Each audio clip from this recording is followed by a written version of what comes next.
Hey guys, Clumsy here. Welcome back to the stream. Thank you for joining. Shane, Lil, and Obscure. Welcome guys. How's it going? We'll be trucking today in Europe, in Italy to be specific. So a few weeks back, I did download this Italy map and I was planning to show it to you guys, but then the new beta for ETS came out. I was in Manila and now I finally have the chance to show you. Well, take note though, we are still in 1.27. I haven't decided to go to 1.28 yet because it's still beta, and mainly because Pro Mods is not yet ready for 1.28. Yeah, so, and if I can actually do it on stream, but for my other series, I'll have to go back to the previous version. It's just going to be too much work. We are driving the DAF XF 105 by Stanley. It's a beautiful truck. I'll show you. Beta. Depends where you're from. Alright, so just to show the mods, we have Italy map over here, version 2.0. I think these are these 5. 1, 2, 3, 4, 5. And then we have improved company trucks and quick jobs tune truck. Just in case we want to do some quick jobs, we can do that with more varied trucks instead of the default stock ones. And of course, we still have Foggy Weather 2.0 in a pre-beta version. We have Garmin. And our truck for this stream will be this one, DAF XF 105 by Stanley. So everything here is in the mods list as always, so you can just type out !mods to get a link to that, and you can check out the details for each of the mods I'm using, links, other comments and stuff. Also let me know if the music is too loud. It might hinder the engine sound a bit later on, but we'll see. So I was actually driving a bit already offline in Italy map. I'm liking it. It's definitely a different vibe compared to Pro Mods. It's somewhere between Pro Mods and default SES maps. I can't quite describe it yet, but I'll show it to you and I'll let you see for yourselves, and I'll let you comment about it. What I like about Italy map is it loads very fast. It's not like Pro Mods, which loads like for 5 minutes. Alright, this is the truck. Let's go drive it, and I'll show you in more detail. Also, music still by Abstraction. Beautiful music, guys. Website below, abstractionmusic.com, I believe.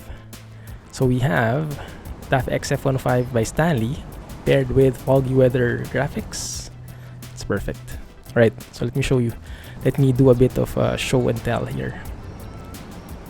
Well, there's so many different parts I can't even know where to begin. We have beacons, we have special fog lights. So most of the parts are customized and it comes with the actual truck. So you can see the fog lights. They're a bit different actually. They're not the default ones you have. These come with the truck. The horns, the beacons, they're specialized as well. Yeah, so it looks pretty customized. It's like a show truck. It's like something you would display in a trucking convention, a truck show. Inside, we have pretty classy white, like black and white interiors. Some I don't know what that is, like sound dampening thing. We have a CB radio, speakers. We even have that thing, which is what drivers use to track their time, how long they're working, as I saw from Driving Bro. We have a Garmin GPS. We have a front camera, which is pretty cool. It's really nice. And what, we have the Stig as usual, a DAF XF 105 model. You saw the Stig, yes, there he is. And what else? We have some decals. And we have a curtain, a very, very wide curtain, which I guess adds to the theme. I don't usually use curtains, but this one actually comes pre-customized. When you buy the truck, it has all these customizations already, and you just remove and add as you go, but you don't have to add each one. Yeah, so it's very convenient. If you want, you can just go to the truck shop, buy it outright, and you'll get something similar to this already with many of the parts. Not everything, but comes with many of the parts. Okay, let me just alt tab for a bit here, because there you go. And I lost my force feedback. One sec. Okay, it's back. Thank you. And now you can hear the truck if I turn on the engine.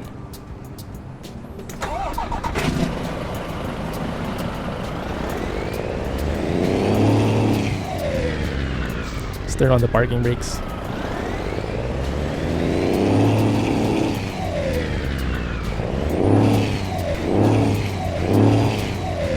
Doesn't it sound beautiful? Even from inside it is. It's just awesome. Yeah, I really like the sound. Right, so we are in Milano. So you can see, oh yeah, I haven't showed the actual map yet. This is Italy map. So everything else is default. I don't have any other map mods, but we have Italy map, which obviously adds a lot of cities in Italy. You can see all these different ferry routes, different cities. I think Pro Mods only comes up to, I don't know, Rome. Where's Rome, by the way? I have to here, but it doesn't even have all the other cities. So where I want to go specifically is in Pisa, because there is the leaning tower there. They actually put it in. So for now, I guess let's go to Parma. Milano to Parma, just to warm things up. We'll be carrying diggers. Let's see if there's other truck configs here. Schwarzmuller. Probably is how you pronounce that. Somewhere like that. 16 tons shouldn't be that much of an issue.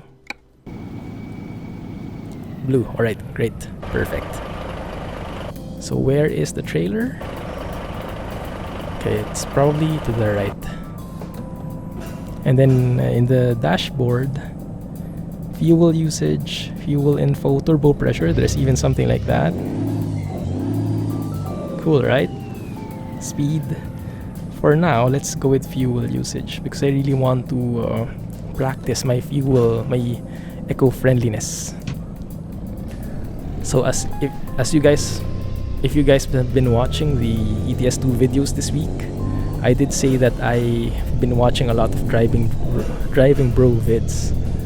So in case you don't know him, he's a YouTuber. He's a real life truck driver. He has a GoPro on his head, and he records his trucking job.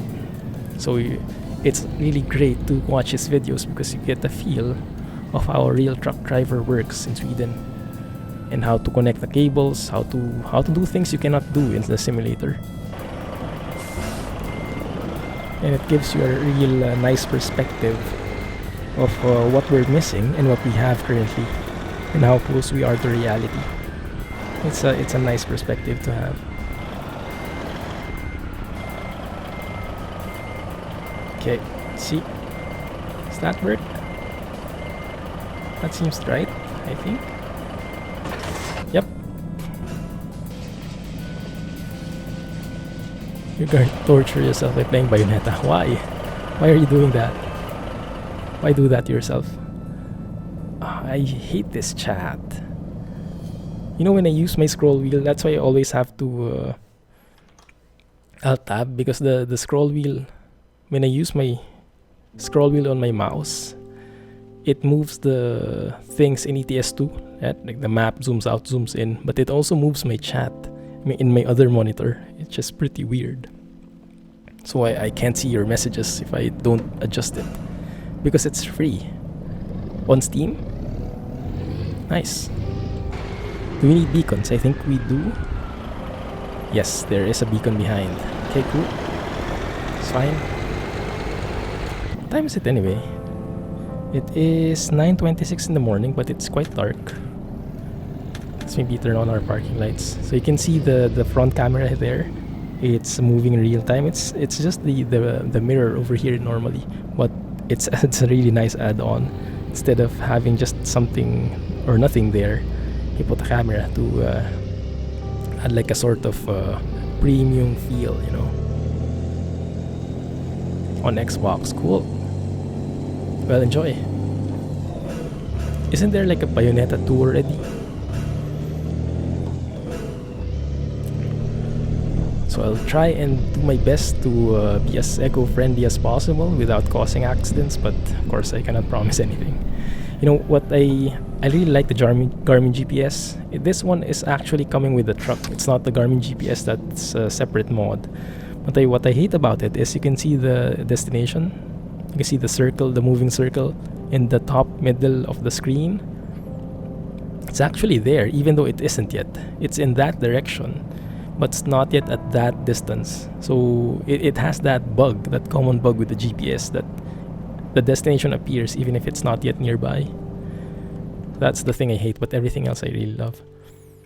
I was planning to do something. World map, yes. I was planning to plan our trip here, Parma. Wasn't I going to Parma? Oh yeah, I was, but it's actually in a quarry where I have to deliver this. So maybe let's pass through Parma if we need to. Yeah, and just go around and wow, that's gonna be pretty hectic. I didn't notice that. Rip. Okay, I'll see. Do beacons affect traffic at all? I don't think so. Hazards do. So these hazards do. But the beacons, I don't think they affect anything. It's not like they give you extra distance or extra leeway if you use those.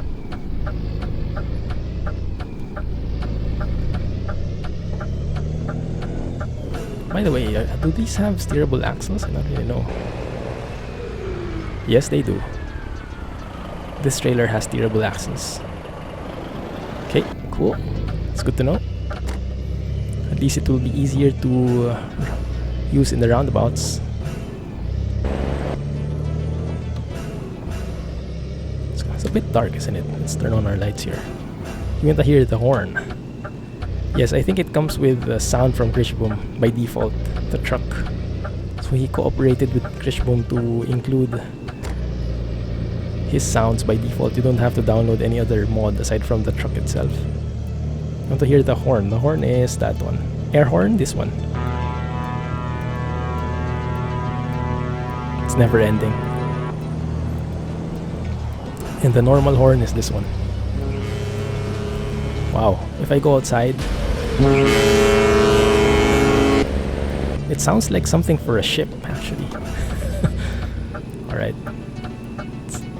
Let's go engine braking and full retarders here. Slow down a lot, and hopefully by the time we get there, oh, perfect. It's green, and we can go. Look at that guy beat the red light.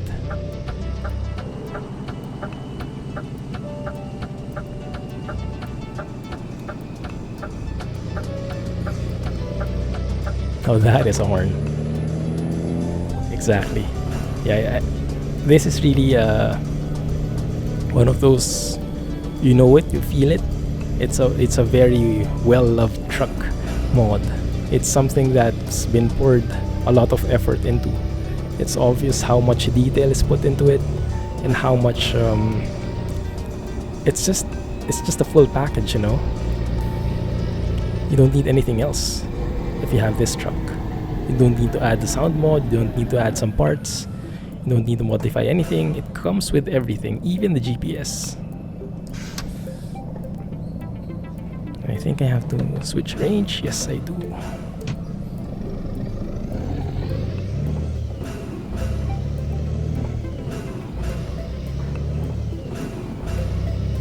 Good. So this is how the city looks like, and that's why I've been saying it does look a bit like default SES. I'm not sure why, if it uses old textures or I don't know. I can't describe the feeling, but it certainly has that default SES look. which could be both good and bad. But I think it certainly has its appeal.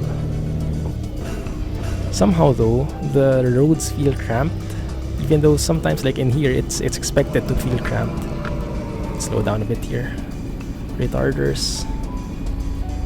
Yeah, it's expected to feel a bit cramped in these tight spots.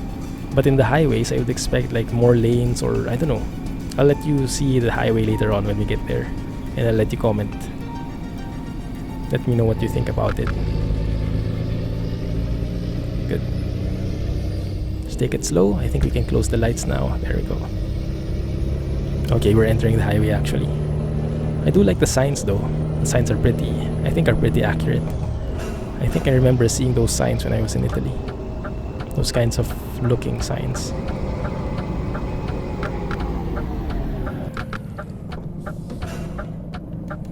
Okay.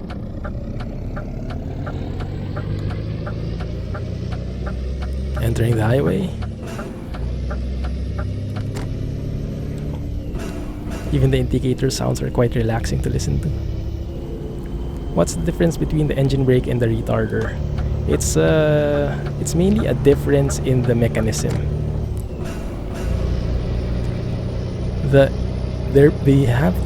It's like they both serve the same purpose. That's slowing the truck, but they do so in different technical means. Now I'm not really an expert when it comes to these engine hardware technical stuff. I also like the road signs there. Roma, Bologna, turn right. But from what I know, so if you're familiar with the normal car, and it's a manual car, even if it's automatic, you have a default engine braking in there, right? If you like go at a lower gear and you just let go of the accelerator and just let it cruise, there will be a bit of engine braking. Now a truck doesn't have that by default because of, I don't know, the airflow or something, based on what I read.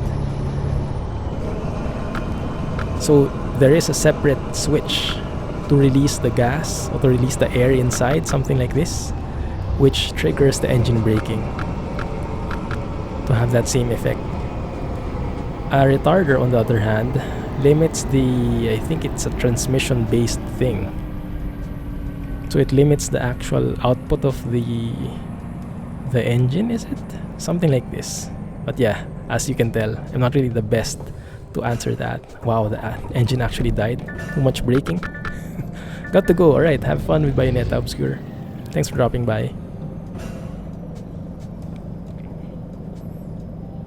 Okay, toll gates. You were looking in ETS2 mod site and saw that the features for regions all has been implemented to Oaxaca. Really? So is there a new version from Oaxaca and Pine Dragon? Did they update it? And which features are those? I mean the dashboard, the realistic looking dashboard, and the additional parts maybe? Whoa, sorry, almost hit you. Nice car, nice ride. What car is that, guys? So yeah, you can see in the GPS the destination is there, even though it's not really. It's just in that direction.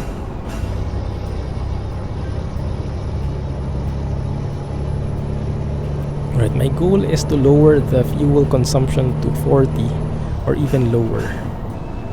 But alright, let's maybe go neutral here and just glide. Anyway, it's a bit downhill. We're still at 80. Don't really need to gas up. Yeah, that's all good. Alright, now I think we need to gas up.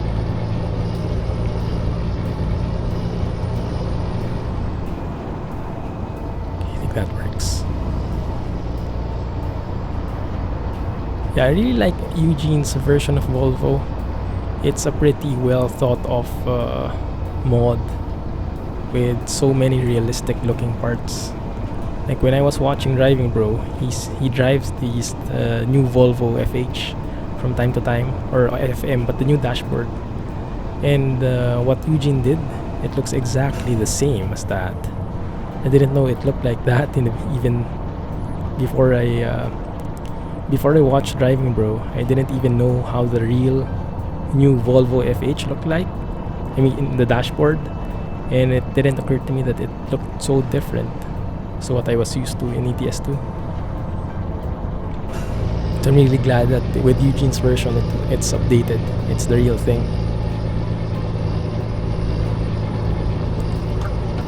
So this is how the highway looks like. I don't know. What do you guys think about it? I like the road markings, the road signs and everything. I don't know, there's just something different about it. Something not the same as Pro mods. And I can't quite put my... How do you say the expression? Finger on it? Doesn't sound so good. Right, retarders I think would do the job. Neutral and retarders. Okay. Is this the right gear? Yeah, 10th gear is okay. And another toll. Thank you for following.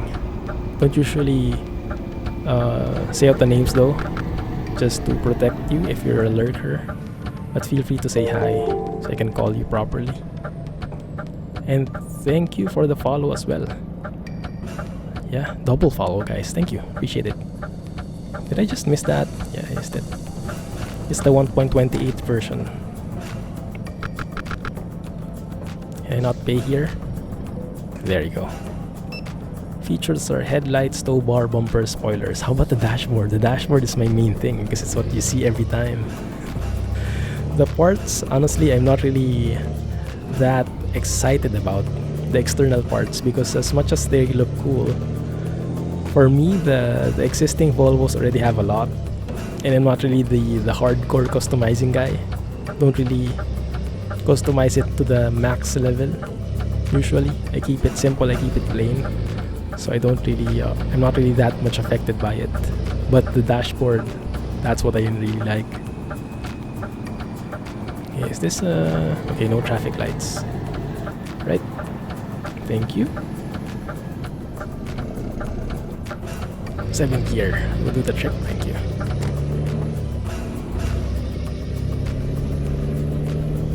Right. Yeah, it's all well and good that we entered the city, otherwise we wouldn't have discovered it. Parma.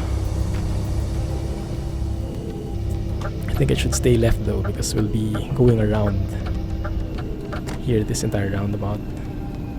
Parma has been discovered, perfect.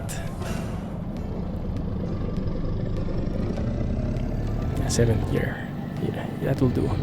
You know, I was actually tempted to turn on and try out tandems for the first time, but I decided to hold off on it.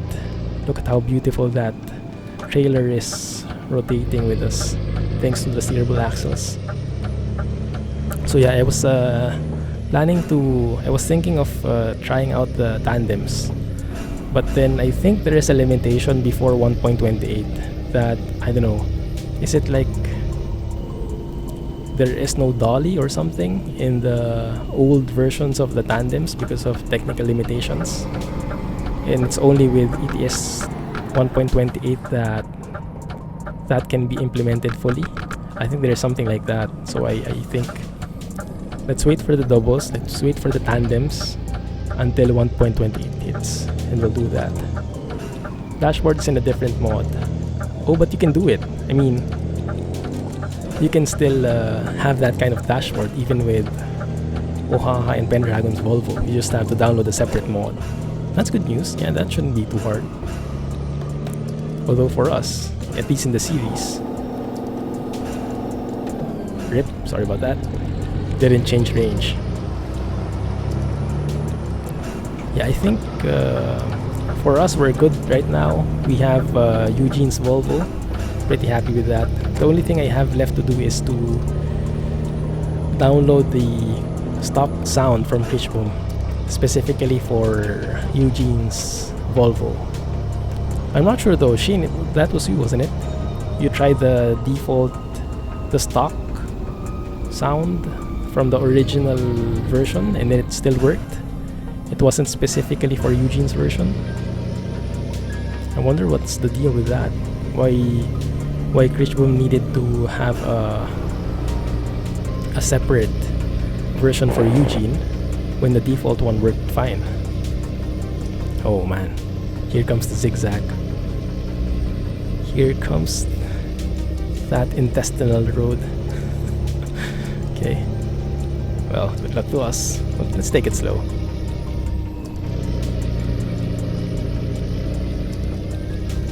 I do love looking at that camera though. I don't know, it really is pretty fancy feeling, right? Having a camera in the truck instead of just having a mirror. It has that certain premium feel. Okay, it's downhill. Let's maybe slow down.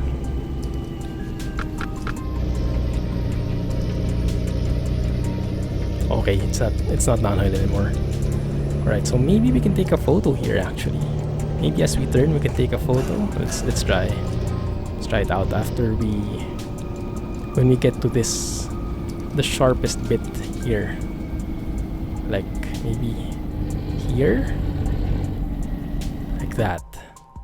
The problem with that is when I unpause, I have to remember the exact position of the steering wheel so we don't go outside the road.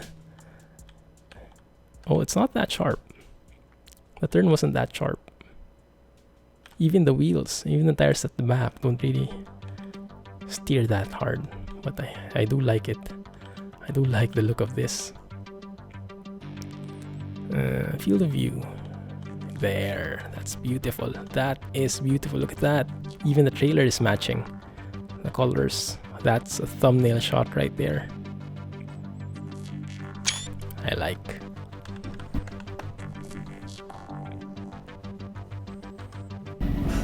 I wonder if this is a real company skin, by the way. It looks so real. There's probably a real life company with this kind of livery on.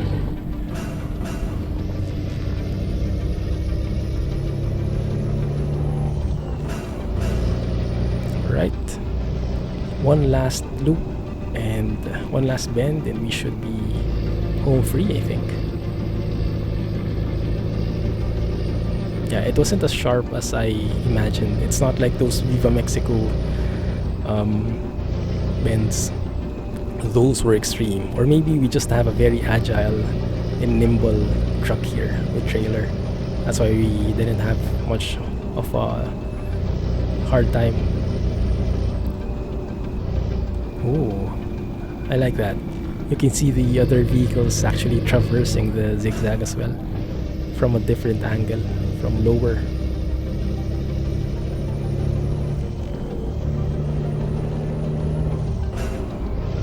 There you go. No overtaking. Also, I try to pay more attention to the signages on the road so I know what's going to come up, with try being the operative word. Okay, let's go cruise control here. Nice. Is that like a bridge for a train? It does look like it. It seems like there's a train. Yes, there is. Perfect timing. Cool. Is this the right gear? Yes, it is. Thank you. We're actually near. That was pretty fast. And what's up with these guys? Some farming sim loggers over here. Oh, tandems. I'll be able to drive you one day. One day pretty soon, hopefully. Just waiting for 1.28 to go live and pro mods to get ready.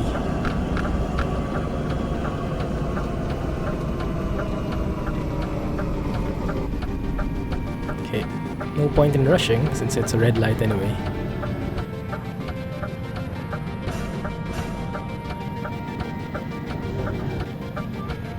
Come on, go green. Look at that guy raising his arms up. What the heck is he doing? There's a guy sweeping. There's a guy raising his hands. And there's a guy taking photos. Truck spotting maybe or something. Run it.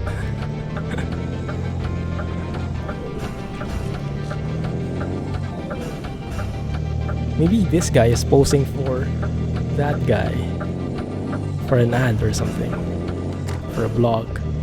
A tourist, probably. A vlogger. My fuel consumption isn't doing any better. Crap. Let's see. Yeah, actually when I started driving this truck, I got around 38. I think it even reached 36 at some point. 36 liters per 100 kilometers. But the last job I did for this truck offline was a heavy haul. So I hauled like 60 tons of some kind of gas or liquid, and it really wrecked my fuel consumption. So now you see it at 45 and 46 because this DAF doesn't have a very powerful engine. I think I only got the 460 or maybe the 510, I can't remember. But it's not very powerful. It's not meant for heavy hauling. Crap. Going too slow. Going too fast. There you go. Use half throttle and low revs for better consumption. I gotcha. Yeah, that's the plan. And try to glide as much as possible, right? Yeah, I really wish there was a score for eco driving. I really wish we got scored for that. Because it would be pretty exciting. There would be a purpose. There would be a motivation to really try and preserve it. Preserve fuel. Because as it is currently, there's not much use in it. Because fuel is pretty cheap. Don't really need to conserve anything, right?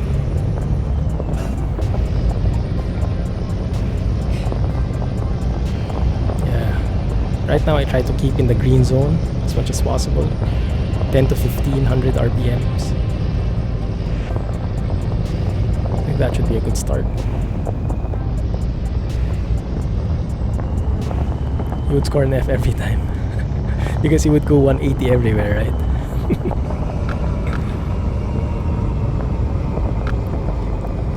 Go slow here.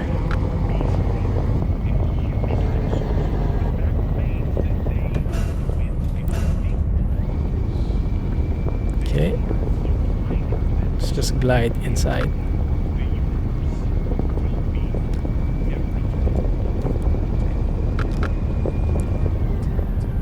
Full retarders, full engine brakes. Still a bit too fast, but I think it will work. I think we can manage it. And I realized that even though this works in this scenario, the engine brake and the retarders, I'm not even stepping on the gas here. When you are hauling something super heavy, it doesn't work that well because it's too heavy. The retarders can't manage the braking power. You need to really step on the brakes in such cases.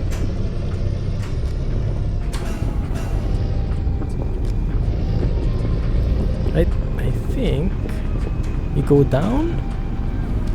Maybe. Usually we deliver down here.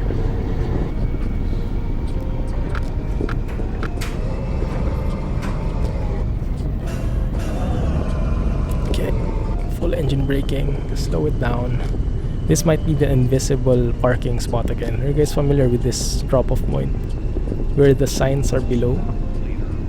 Yeah, I think it is. I think we are intended to park at that, in the middle of those two trailers. Yep, I think so. I would bet on it. Oh, and yeah, crap, we do have a heavy haul steerable axle trailer here. So we'll have to really keep the angles steady and stable.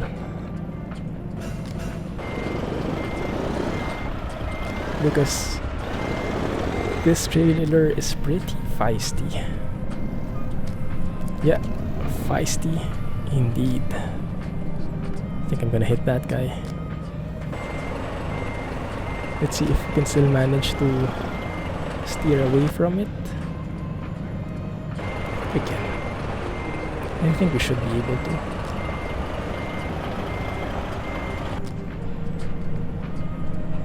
Okay, not too much. Okay. Bring that back. I think I'm gonna hit this trailer.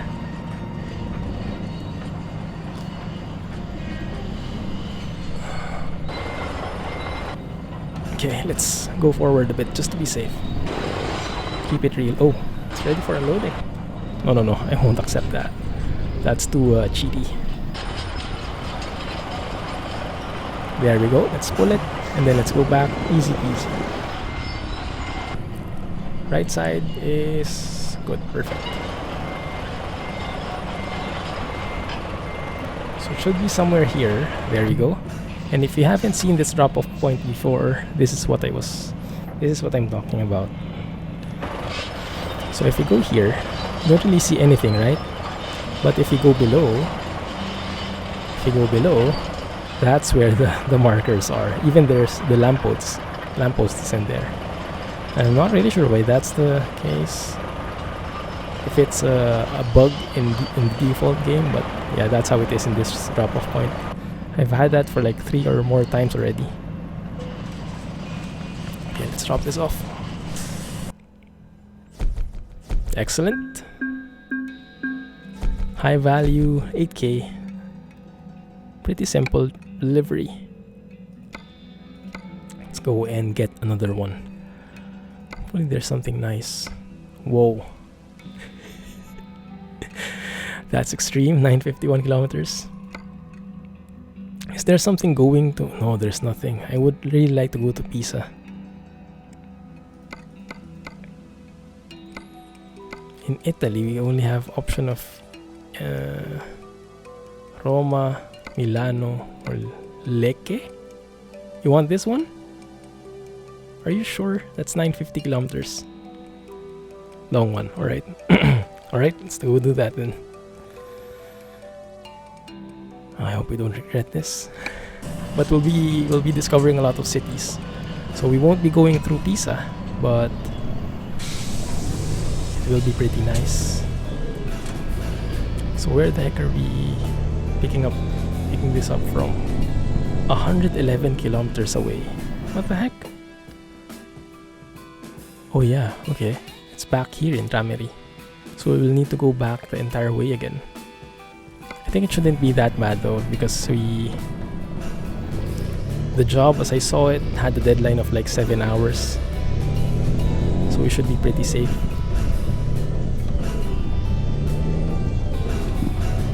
Maybe I should skip some gears.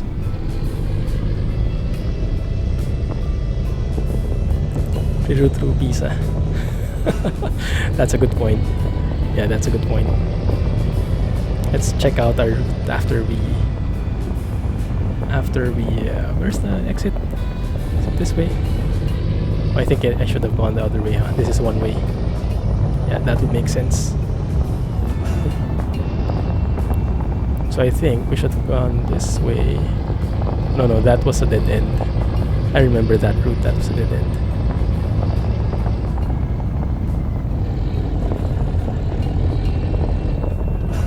Okay.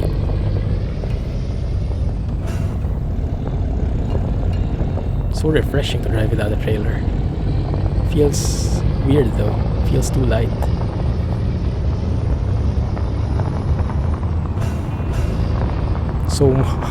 So much for fuel economy, huh? Nah, let's keep it in the speed limit here.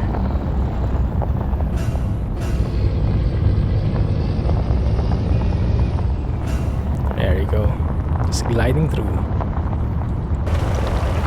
Oh, there we go. That's not too bright anymore.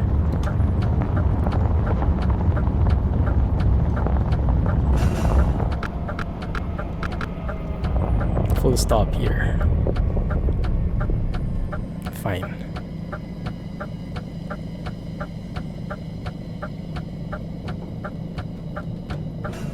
Just as well, because there's a car passing through. Don't drive like Lily. I'll try not to.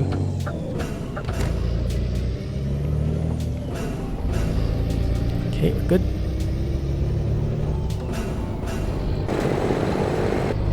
Why do I still have my beacons on? Turn that off. I really love the engine sound.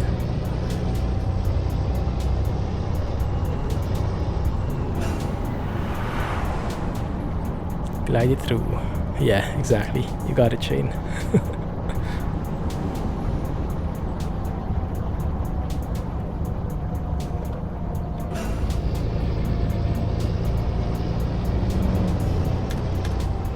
Normally I would open my lights here, but I don't think we need it for this tunnel.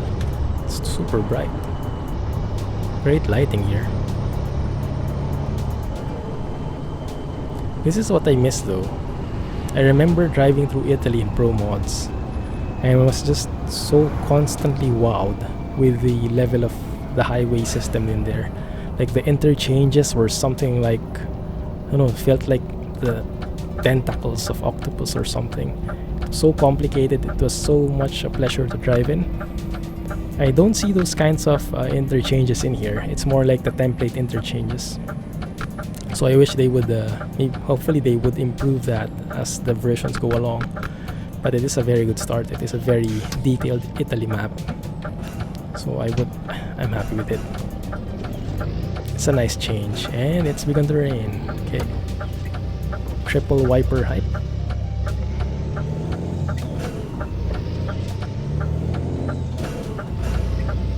There we go. I think we need some lights now.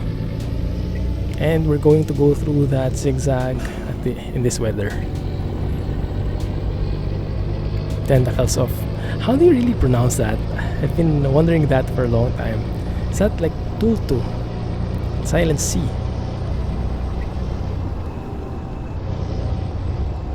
Okay, glide. Oh, that's beautiful. Okay. Gas up. Katultu? Katulu? Oh, so you pronounce that as Ka. Katulu. Interesting. Alright, great. That's something new I learned. I'm still really impressed with this simple fact, simple detail, that when you're under a tunnel, when you're under a bridge, the rain stops. It's a very simple mechanic, but it's something that I really appreciate, because it would be so easy to overlook that.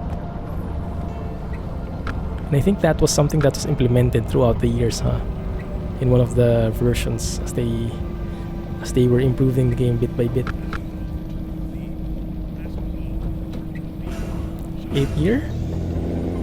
9th year. Good. Speed up a little. I think that's too much speed, actually. There you go.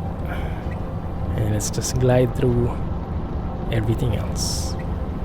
I also like the sound of the cruising. Just hear the wind, the tires. There's something strange about it. And I guess this is how the new Tesla cars sound like, huh? There's no engine sound, just hear the rocks and the rocks that are being rolled on by your tires, and you hear the wind. Feels strange, definitely.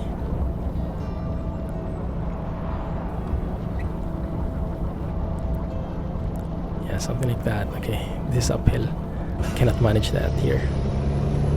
But yeah, there is nothing that beats this beautiful engine sound. I guess it's going to be the next generation that will appreciate more those electric cars with no engine sounds and whatnot. But for old school guys like me, I don't think I can live without an engine sound. Also, I really like the engine sound, because it's, even if I'm not driving, because it helps you know that there's a car nearby. Like it's a good indicator, right?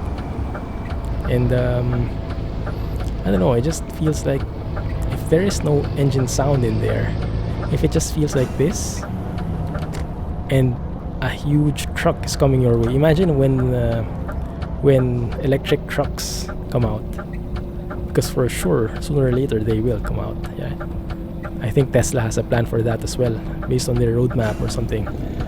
So imagine a humongous truck, an 18-wheeler, coming at you without a sound. That's pretty scary. How do you see that in advance? If it's like approaching behind you, you'd barely be able to know that it's there. And I guess that's a bit of an accident-prone scenario in itself.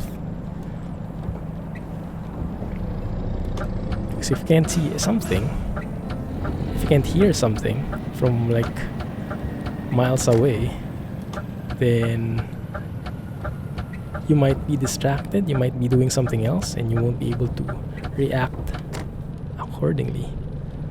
Yeah, I had a problem with that in America. So they had electric cars that go beep beep when backing up. Yeah, all you would hear is a large gust of wind. Exactly. I even have that problem with bicycles. Like in Singapore, we are starting to have it, like dedicated bicycle lanes, but normally pedestrians and bicycles share the same path. So usually when I walk, I would have to keep my ears open because people would be cycling behind me, and I would need to stay where I am or not move, not turn, not change lanes, so to speak. Otherwise, I would get hit. But usually, what cyclists do is they have this bell, and they just ring the bell when they're passing you, as a form of courtesy and for safety. But imagine not having any sound like that, and it's a car, it's a truck, it's a humongous thing coming at you, no sound. I would guess that would cause a lot of accidents. So I hope they have something planned to mitigate that problem. Like, I don't know, proximity bells or proximity horns or something. I don't really know how to work that. Or you would have to manually toot your horn every time you're passing someone by. I don't know. I don't really know.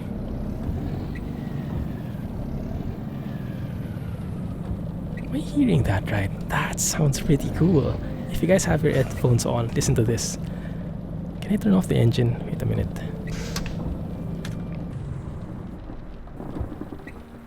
There.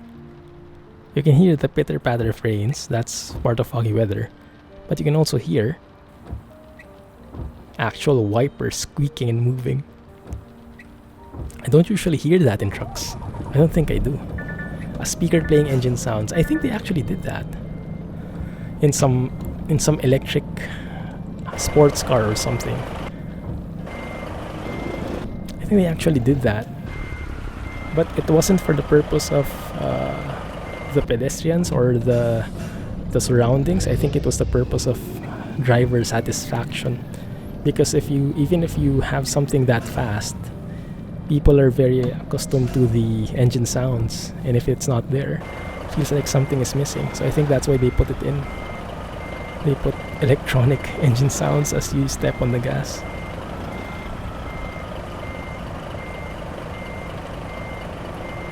Which would be very artificial, but I guess it would do the job. Maybe have it as an optional feature. You can turn it on and off. I don't know. You can go stealth mode or something. No clue. Beacons? Oh crap, I don't think this trailer has beacons. Why not? Let's see if it has steerable axles as well.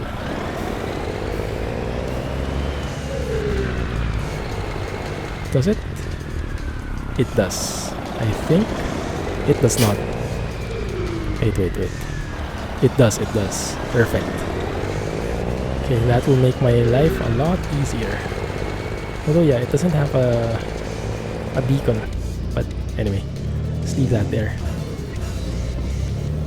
Tameri, yeah, this one. Exactly. Yeah, having to fit your trailer in here, it's the hardest thing. You would have to eat the opposite lane. The farther lane.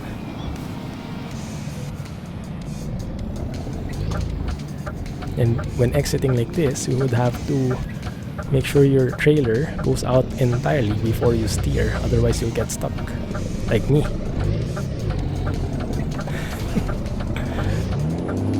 Okay, we pushed through on with it. And that got stuck because this steerable axle trailer kind of kicks out to the opposite side. Sorry, kind of blocked you. So when I steered, it actually went to the left a bit and hit the left side. That's the risk with these steerable axle trailers. They're way too finicky. Trucking is hard when you have 24k euros. Truck overtakes you and turned into you when he's halfway through overtaking. Oh crap, I hate that. Yeah, that happens. That happens with these AI vehicles. I had one time someone coming at me. Thank you for the follow. As I mentioned, every time I don't usually say out the names just to protect our lurker friends, because I do appreciate you guys and I do understand exactly. I'm a lurker myself when I'm watching other streams and I don't prefer to be called out, but thank you for following. In case you would like to be mentioned though, feel free to say hi on chat. And no one saw that, engine died again.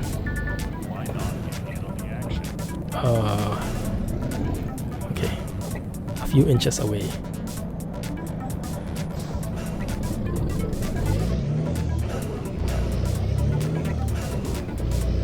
Good.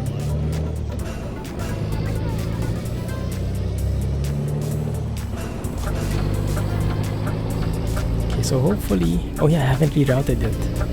Let's plan our route. Let's pause here. Alright, Modena, Bologna. Well, Pisa is... Where is Pisa? Pisa is so far away though. Yeah. We can't actually go there unless we drive here, which will be 1152 compared to 943. It's gonna make us 3 hours later. No, I don't think. Let's just go there separately. Maybe we'll do a quick job after this job. Yeah, let's try out the mod I downloaded. So let's go to Modena. How do we unlock that? I think we go through that. And then we go through Bologna. Something like this. We go through Imola. That, oh, that sucks. Can we not go through there? Okay, Imola and Ravenna. And then we go back. Oh, I hate that. Alright. And then Ancona we actually went through, but oh, look at the time there, 1593. I think we're going to have a lot of detours as it is. Too many detours already.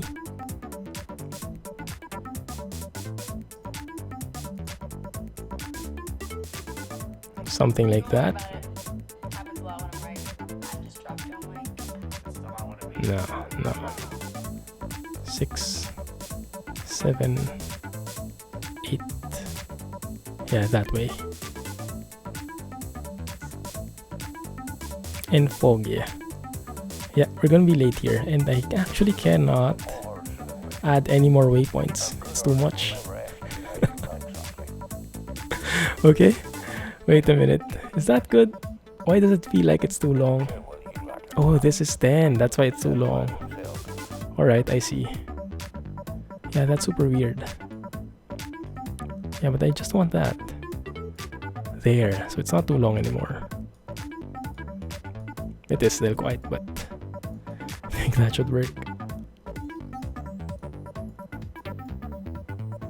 3, 4, and then we exit here. Okay, that makes more sense. So there is an exit here.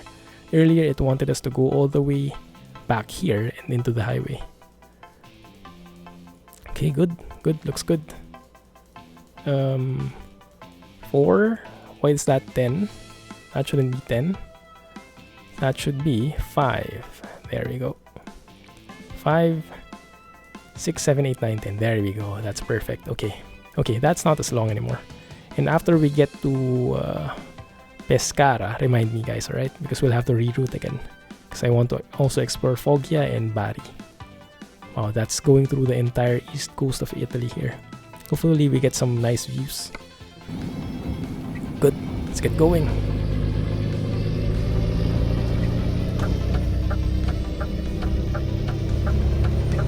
All good.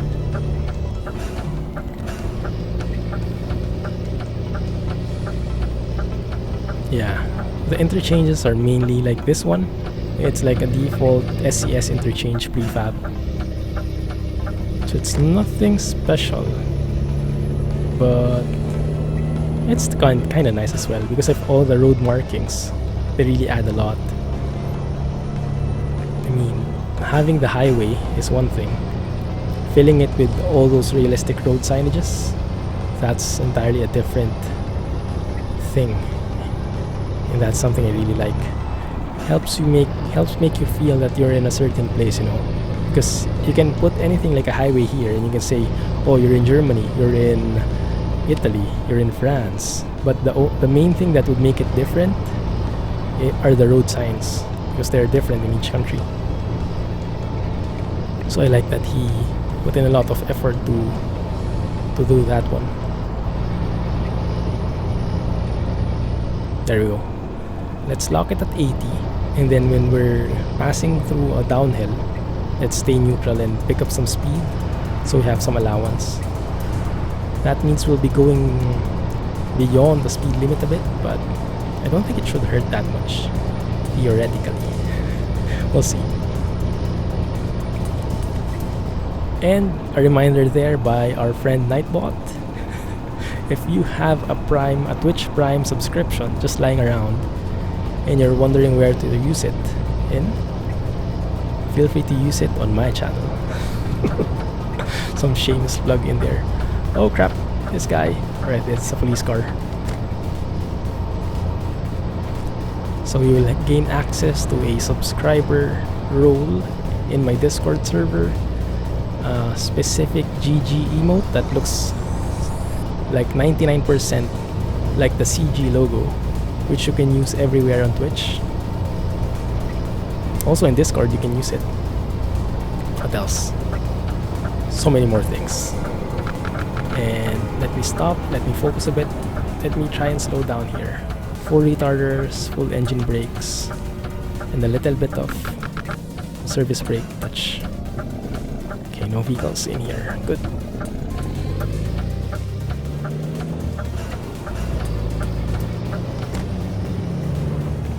Our first stop, Modena. I think, if I remember correctly, ProMods has its own Modena. Yeah, I think so. That's why there were some conflicts. There have been some people who tried out combining ProMods and Italy map, and I think they've had success with it. I think the only bug was that the map, the minimap, or the world map, when you press M, that was a bit askew. So the alignment of the land versus where the cities are, it's a bit off. But I think in terms of the actual game, I think it works. So you can have ProMods and Italy map together. Only thing is, the Italy places would override the ProMods Italy areas. I think. That's what I read at least. So yeah, you can still enjoy this map before 1.28 goes live at least. Wait a minute, I think you can actually go around now because, yeah, there is no discoverable here. We just basically wanted to uncover the city so we can get jobs from there. So let's just do a little round U-turn here. Crap, I don't think there's a U-turn slot. Okay, I think that's gonna be pretty disastrous.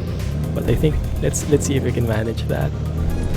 Going through the grass just for a U-turn. I think we'll be missing the post there anyway, so it should be good. I'll be climbing the curb a bit. That's fine, I think.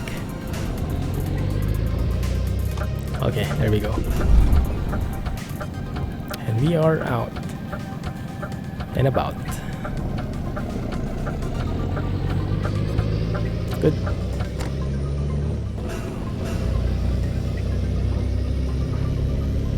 Leaving Modena. The city signs are quite simple, huh? Is that how they look in Italy? They're pretty clear though.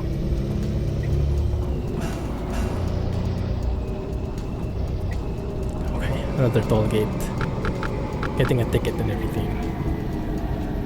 So I didn't know that. I read in some blog because I'm going to Germany in how many weeks? 2-3 weeks time. And I was thinking if I should drive my own car. Wow, my throat. One sec.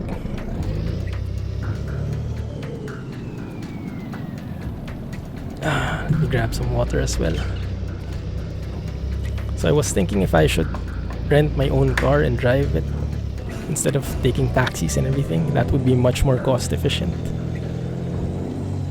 Because I think my license is valid for a few days for a short trip anyway. But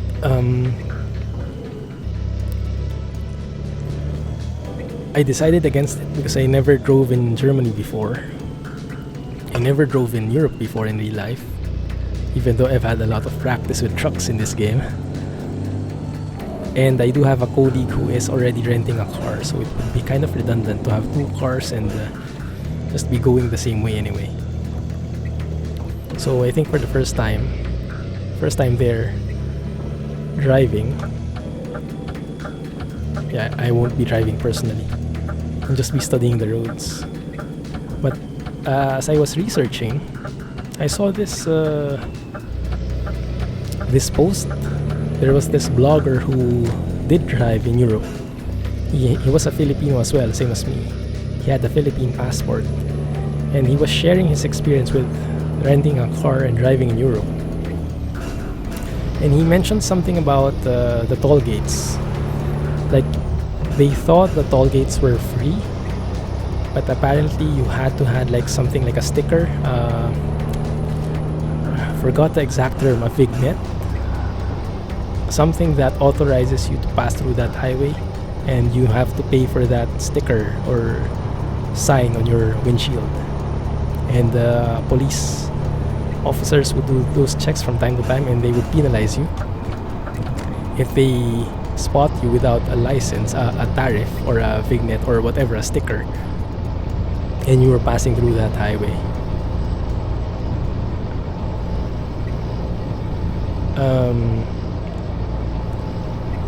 No, it wasn't a passport. It was something that was sticking in the windshield. It's like a sticker in the windshield. And then the cops would look at that. It would look for that. For example, if you're... Whoa, this guy. Hey, almost hit you. So, cops would look at your windshield and look for that specific sticker. Like, for example, we're driving through what here? This is just an example, right? We're driving through E35. If you go, for example, stop at that rest area, cops pass by, they look at your windshield, you don't have like an E35 sticker or something, they penalize you. So initially, this blogger thought that all the tolls were free, all the highways were free, so they just basically passed through everything. But then later on, they got penalized because they didn't have the sticker. I think an easy pass is different because an easy pass is like a machine, right? And when you pass through the toll gates, it kind of deducts the amount from there. Is that how it works? Is that what you're saying? That one I'm familiar with because we also have that in the Philippines. But the sticker mechanics, I'm not really familiar with. I'll post it in Discord when I find the link of the blog and the term they use. I think it's something that is available in Austria. I'm not sure where else. Austria, and he did mention a couple of countries, European countries, with that kind of system. But if you guys are in your desktop and Google is within your reach, can you do me a favor and search for it? I don't know how you call it. Europe sticker highway or Europe Vignet highway. Okay. Brake just in time. Nope. I never get this right. And this is why I love the toll gates in France. The France DLC. The automated ones where you just slow down, it opens automatically and you don't have to make a full stop. That's a lot more friendly to the fuel as well.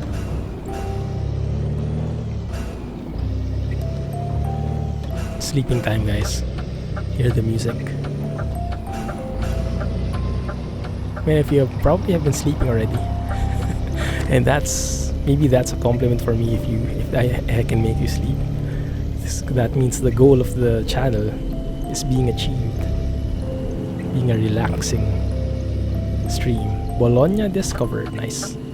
I think we turn right first.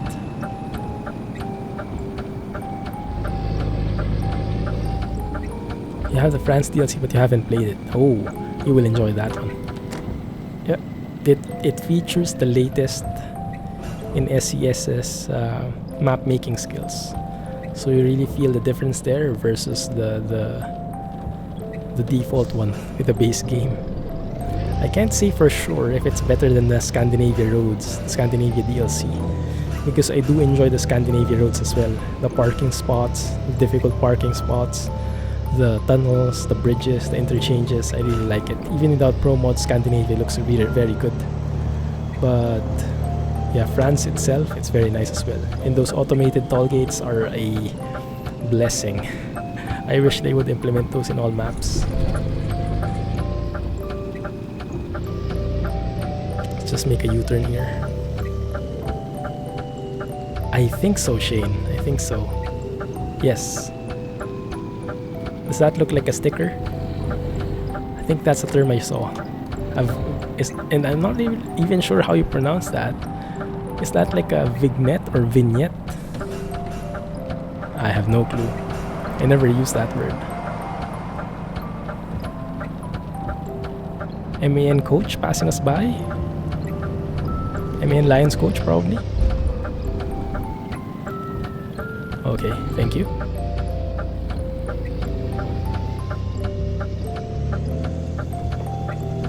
Oh, might hit this guy.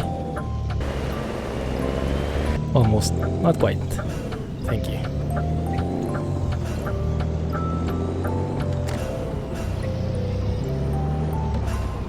Oh man, didn't make it. Vignette. Oh, it's vignette. Alright, vignette. Thanks. You've been spending all your time in the ETS. Oh, that's good. How are you keeping yourself, how do you say? How do you not bore out of ATS playing a lot? Do you have other map mods enabled?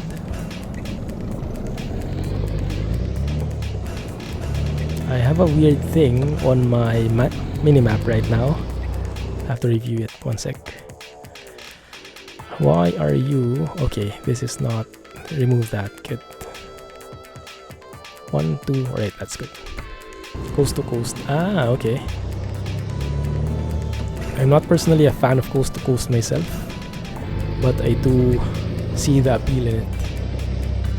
Even if you don't have very detailed roads and very detailed cities, there is something to say about driving so far, so long, doing all those long hauls.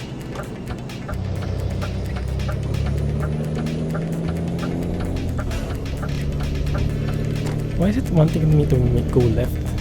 Should I have gone left? No, this is the right road. Oh, that one also hasn't been tagged, right? Cross that out, please. Thank you. Good. Alright, now that makes sense.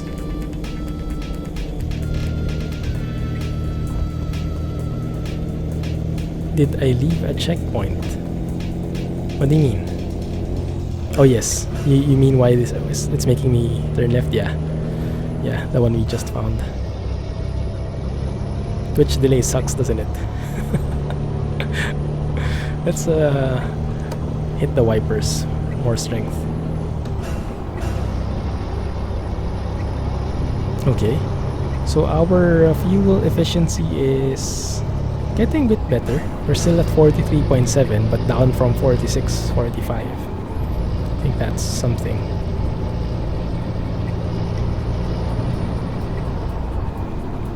Driving so far and getting 200,000 for each shop. Wow. How long a trip is that? That's intense.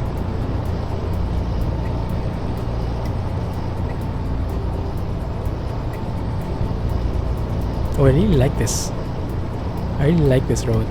This feels very very real, you know? The trees lined up, the bushes, the railings, and those special looking, old school looking rails. That one. I like that. And I think the rain has stopped. Maybe you should take a photo. I think I should slow down because we are entering a city. Oh. Good. You get 134 liters per 100 kilometers on the DAF. How do you get that, man? What kind of shifting are you doing? Must be really punishing the truck, huh? Okay, let's take a photo while we're stopped here. Maybe it's a nice angle. Oh, that looks very different. Wow. Although the beacons are quite a put off, but yeah, I remember that sky. Foggy weather sky. Backlit goodness. But the lights shining through. That's pretty scenic, isn't it? Oh, I like that. Let's go and get those. Yeah, the race inside those spots. Artistic shot. Maybe we can take one from behind as well. Here. Get one shot here too. It's a bit dark though. It feels weird. It feels so different from the view earlier. Yeah, that can work. Maybe a bit wider.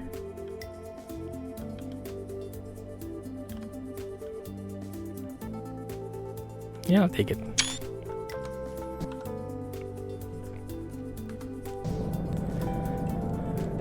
Yeah, this looks a lot. Oh, that's beautiful. This looks a lot lighter than the one in the photos. Must be a bad lens in the camera.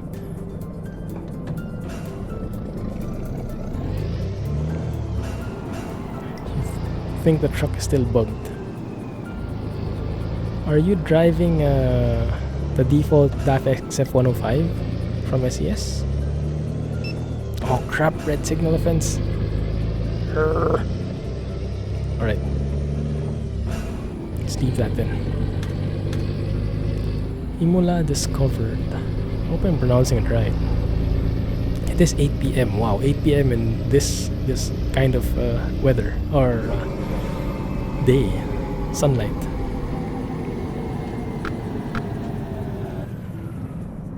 Okay, good.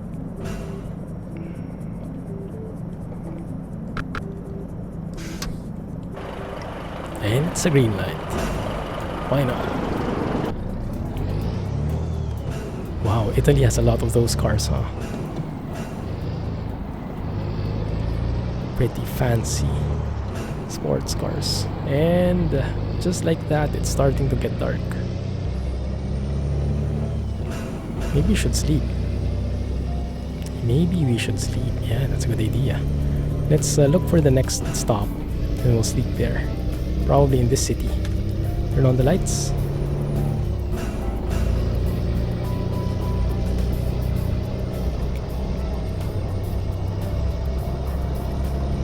We're doing fine? Yeah, doing fine. This looks like a pretty isolated road. Some buildings up there though on the hill. We're driving the same one I was driving previously. Ah, yeah, I think I remember that. Yeah. Yeah, I think that's the default one. Yeah. Trade it in for the Volvo. Fuel is costing more than getting paid. Yeah, time to sell it then. Definitely a good time to sell it. Come on, push through the green lights. Thank you.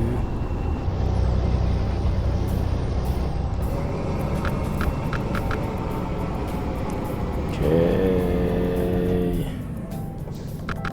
I should have maybe gone with a bit more brakes.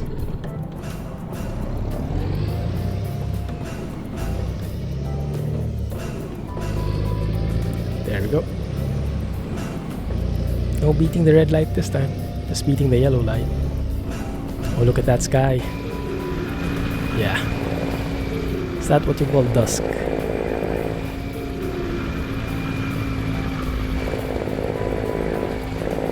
Wow, it's super dark now. Dark blue sky.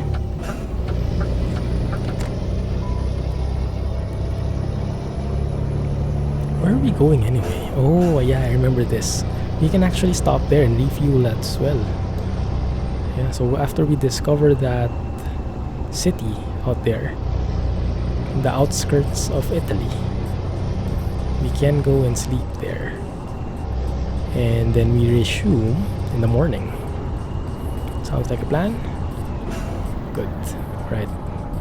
Let's go cruising here.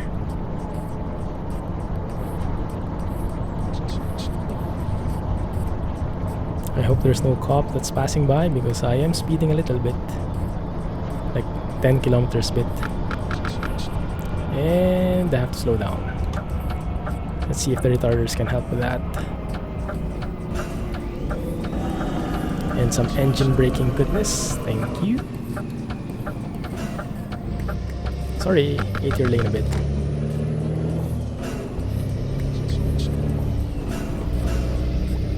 I wonder how the headlights look now in 1.28. They did change a lot of those flares, right? And a lot of people have been complaining, so they did some adjustments. So I'm not sure what the current state of that is now. If that has improved or anything.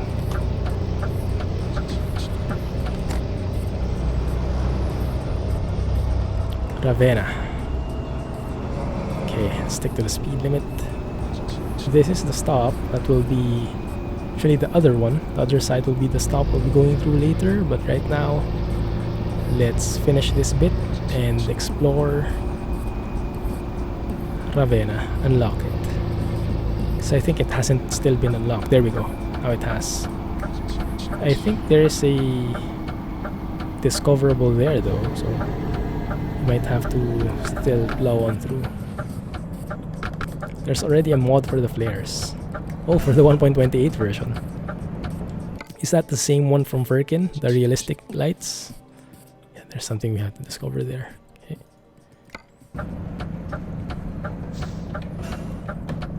Go, go, go. Before we hit the red light again.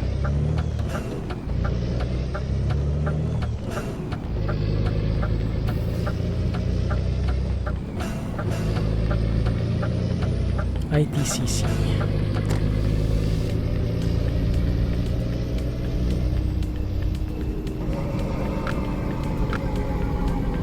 There we go. That's what I'm talking about. Perfect green lights. Now what can we discover in here? One sec, Shane. Tap in there. I'm not sure what is found wrong with that. We lost over 4,000 euros on the over profit. Such a grand view. Man, that's sick. Okay, let's make a U-turn here. Oh, is this where we discovered? Oh, this is not. Which one are we discovering then? Maybe I should go on straight. Just make a U-turn over here. Oh, maybe we have to turn left here. Okay, gotcha. Gotcha.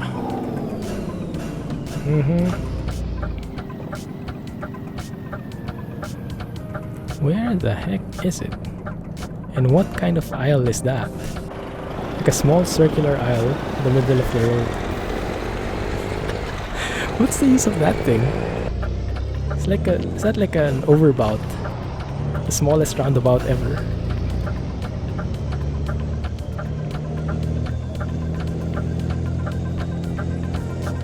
Oh, there we go. Recruitment agency. Alright, so maybe we can just go through here then. Can I sleep there? Nope.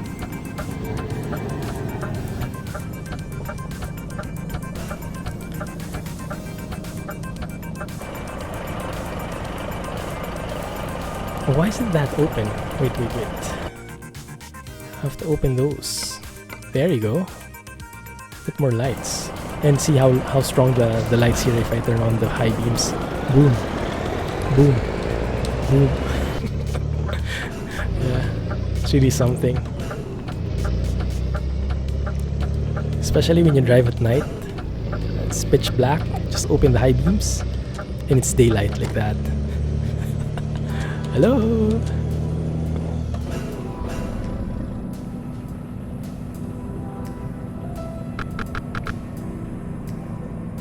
There you go, perfect timing.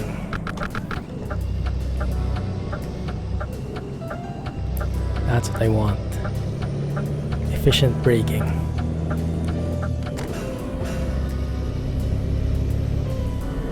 This is offline. Mr. Day? Sorry. Mr. Null. Yeah, just call me Mr. The flare mod has been in the workshop for a while now. Which flare mod is that, Shane? I do have the one improved lights from Firkin, but I'm not sure if that's still compatible after 1.28 because they did change something. SES did change something there, and I'm not sure if they changed like a parameter or something that would make the mod work still. Not even sure if it looks better. Which one looks better? I'm pretty happy with the mod, with Firkin's mod, but I also want to give the default version a try because I believe they just wouldn't do something just for having something new if it's not really worth it, you know, if it doesn't really look good. At least they would try not to do that. Okay, let's just glide through here.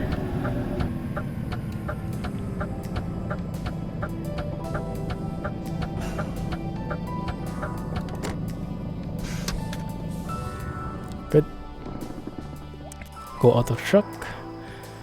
Fuel up. Turn off the beacons. The mod looks better than the new flares. Oh, that's too bad. Yeah, I really like the mod.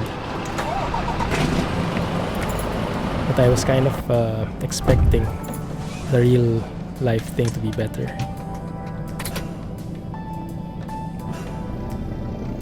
Retarder activated. There you go.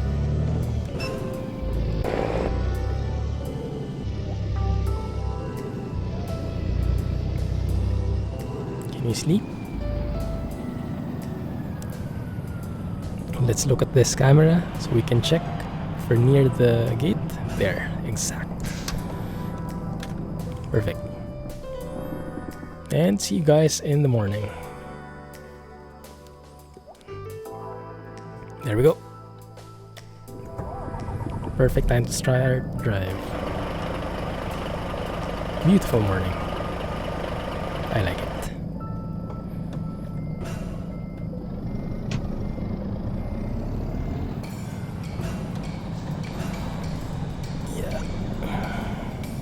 Thank you.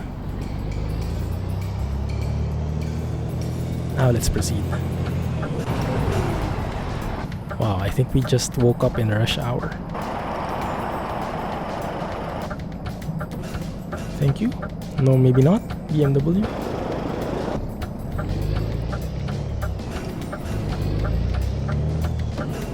Pretty nice AI vehicles in here. Italians sure are fond of their cars.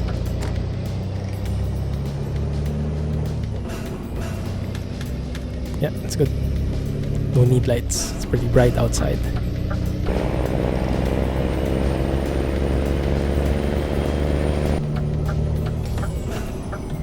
10th earpiece.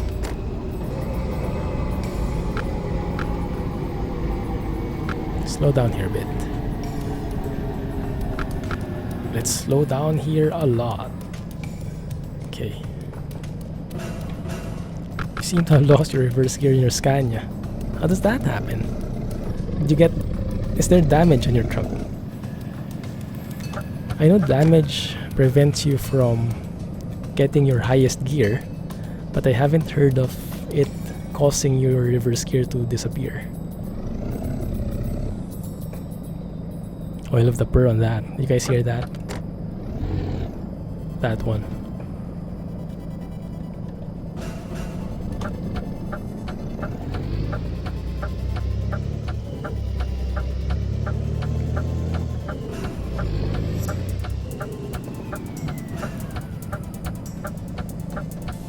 Stop and go. Autostrada. Oh, that's how they call it. Autostrada. That's how they call the highway. Cool.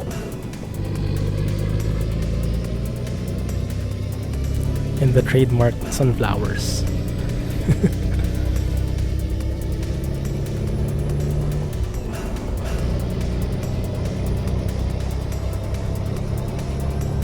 Oh, I like this. This is perfect weather to drive. Nice. Super relaxing. It's a bit bright outside though. So let me go outside and inside. There we go. That's more manageable now. You're in high range instead of low range. Ah. Okay. Yeah, so it doesn't have a reverse gear if it's in the high range. Yeah, that makes sense. Happened to me a couple of times as well. I think I can just glide here. Cruising.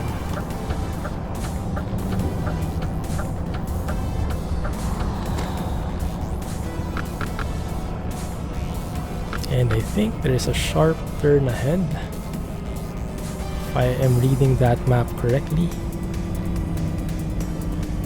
Yeah, 90-degree turn. And we just hit the red light.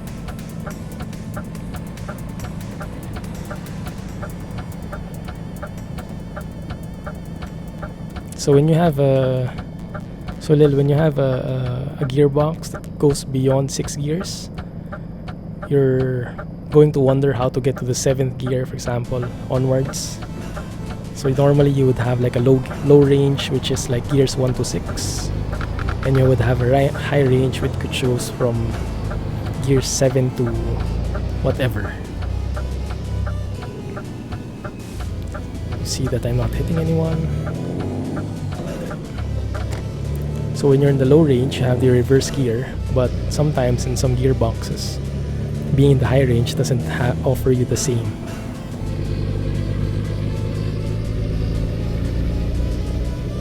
And being in a low range, high range, you still have the same H shifter, which has 6 positions, but depending if you're in the low or high gear, it goes into a different gear. Like in low range, first gear is the top left, right? But in high range, the first gear spot is the 7th gear. Basically something like that. Yes, with a manual. This is how I'm driving. So let me describe you how it looks. So right now, I'm in first gear. Yeah, first gear and low range. Second gear still low range. Third gear low range. Fourth gear low range. Fifth gear low range. Sixth gear low range. Now how do I go to 7th gear? I press the button to switch to high gear, and then I move back to the first gear position. But this time, if you look, it enters into 7th gear instead of first. But physically, it's the same position as first gear. But because I have that range toggle, I'm entering into a different set of gears now, 7 to 12. Yeah, with automatic, that's not really applicable. But with manual, that's how manual trucks drive. I think most of European trucks are automatic now. Like Volvos have I shifts and stuff. But I think many of the American trucks are still manual. They use the Eaton Fuller 18-speed transmission or something like that.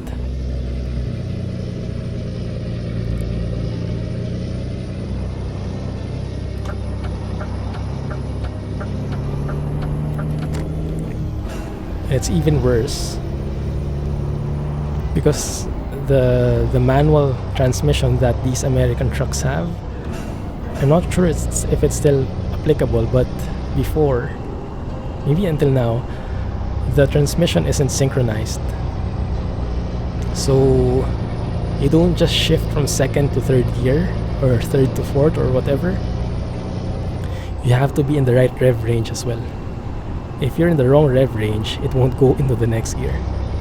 It's very hard. I tried it one time. That's what you call like you need the double clutch mechanism. I tried that here in the game. It's not very well implemented. It's a bit raw in game at least. But it does provide another level of challenge. The high-low split is using only 3 positions on your shifter. Instead of using 1 to 8, you use 1 to 4, split high and low range.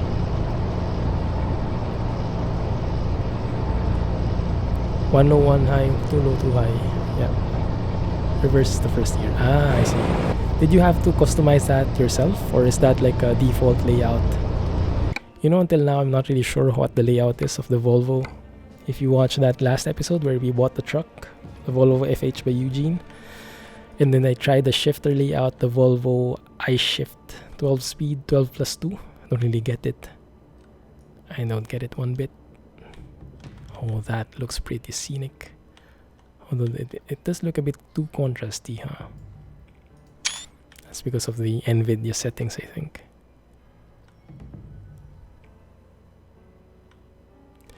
It will not have a middle range. It will, but that's a good question. It will have a splitter. So a range toggle and a splitter toggle. So, you know, the what is it? 1 to 4. So in an Eaton Fuller, you have 1 to 4, first to fourth gears on the low range, and then 5th to 8th gears on the high range. But on top of that, you have a splitter. So the 1 to 4 gears can be 1 low, 1 high, or 2 low, 2 high. And that means 1 low and 1 high, those are 2 gears, right? So first gear has 2 gears because it has a low and a high. A low and a high, like what Shane said there. So you'll have a 1L, 1H, 2L, 2H, 3L, 3H, 4L, 4H. That totals to 8 gears. That's only for the low range. You have the high range, which goes 5L, 5H up to 8H. So that basically means you have 16 gears, and then you have 2 crawler gears, low gears. So that totals to 18. I had to study that when I first played. They said I really wanted to drive in manual, and I didn't have a clue how to drive with a manual transmission with a truck. But that's a pretty interesting mechanism. I never thought that, because I knew they had more than 6 gears, but I had no clue how they implemented it. Initially, I thought they had a shifter that had like literally 18 slots in it, but I didn't know about the range and splitter concept. It's very interesting to find out. And that's why I love playing these simulators. I learn so much. Aside from being super relaxing. Let me take one more photo and we can resume, because I am really liking this weather. Perfect scenery. Okay.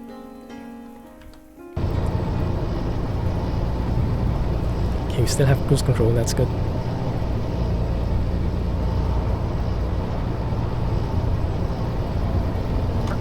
I think we should stay on the right side, right? That would be proper. And this highway is what I like. It doesn't feel cramped anymore. Maybe it is like this for the bigger highways, and eventually makes it feel a bit more cramped in the smaller highways. Autostradas, as it says. Can I go neutral? Not really, because it's kind of going uphill here. I think I have to turn on my beacons. I forgot. There you go.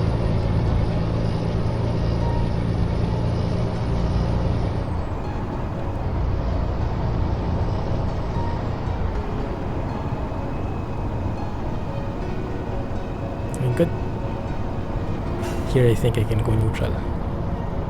Or maybe not. Doesn't really go down as I expect. From what I've seen in Driving Bros vids, the automatic transmissions are pretty smart nowadays. They have this eco-friendly mode which goes to neutral automatically when you're downhill and when you reach a certain speed. When you reach that target speed, and like you're going downhill like this, it goes to neutral automatically. It's pretty smart, man. They're automating more and more of it. But yeah, there is still that human factor where you can't really replace the entire truck driver. You can automate some of the features, but you have to leave something in. There is still that decision-making process in the mind of a truck driver that you can't still match with AI or with automation. Maybe the AI eventually. That's something I'm not looking forward to, because that will mean there will be even less truck drivers around, but I think it's inevitable with how the trend is. They're trying to automate everything. Like if you watched Logan, that last Wolverine movie, it was set around how many? 20 years in the future, was it? And they basically had these automated trucks, which looked so ugly. Like imagine a semi-trailer. Imagine, a box type trailer. And imagine that was a truck already. There is no cab like this, because there is no need for a driver. So basically, they just left in the trailer, put an engine at the bottom of it, and that's a truck. Like a rectangular moving thing. Literally. So that's how the trucks look in that universe. How far away that is from the truth, who knows if that will really happen. Yeah, because if there is no need for a human being to stay inside the truck, and then there is no need for this kind of fancy cab like this, that will be just additional expense. And yes, I am cruising right now, going a bit over 80, but all well and good until we get caught. That is, it's just a few digits above 80, so it should be fine, I think.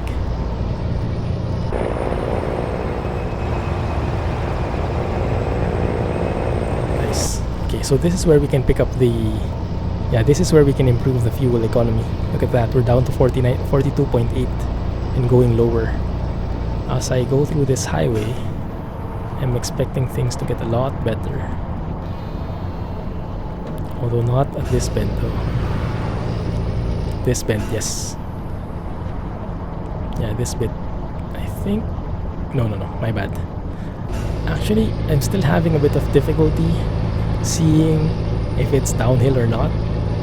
I don't know. It must be the game in the depth perception or something. It feels really weird sometimes. You'd think it's downhill, but it's not. It's actually going uphill. Or maybe it's just that varied that you think it's downhill, but by the time you realize it's going uphill again. Maybe that's also possible. Like this one, that's downhill, right? Yeah, I think that's downhill. But now I think it's going up. Yeah, now it's uphill, I think. Yeah, we are slowing down bit by bit. Yep. And we have to exit. Going to Perugia.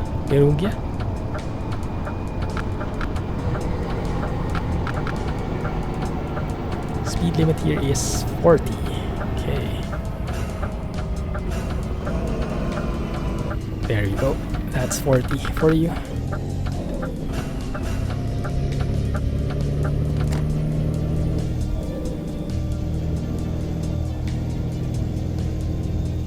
And if we're going down here, might as well just turn on the retarder and let it slide. There you go.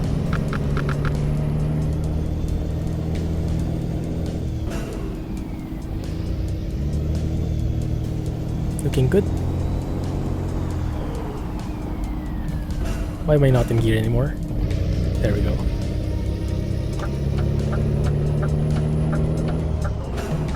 I also like the indicators. I think the indicators are a classic DAF sound. There's an appeal to them, definitely. Normally my favorite would be a Scania indicator. It's just so relaxing. But yeah, a change is good from time to time.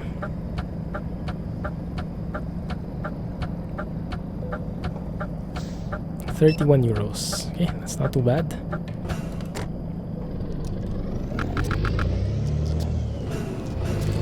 Okay, I think we have a problem yet again with the waypoint thingy. Doesn't disable itself. One sec. Check the map. Yep, there it is. Okay. No, I think it's right. I think it's right. It's 1. Oh yeah, okay, it's right, it's right. And I think instead of going through Taranto, you can go through Bari. Or Bari. In real life, the DAF indicator is almost silent. Oh, really? Oh, interesting. Why would they do that? The indicator is the best part of the vehicle. At least for me it is. Okay, let's go through there. And then through there. Nah, not that. Like that. And like that. Something like that, maybe. 11 hours ETA. 11 hours. 11 hours remaining. Okay, we'll be a bit late here. But that's fine. Don't really need the money. It's more the experience we're after. Exiting the highway. Indeed.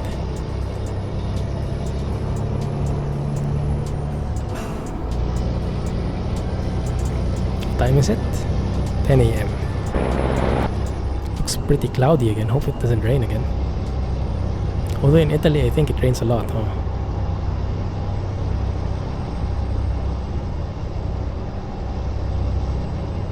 Okay. Just keep safe, keep that distance. Why do they have their headlights on? I think the AI for some reason always has their headlights on, huh? Oh no. Okay, thankfully not. Because there's a cop in front of me. And usually when you go through that speed limit change and you haven't hit the target speed limit yet, after a few seconds he books you. But I think he let us off that time. He gave us a few more seconds allowance.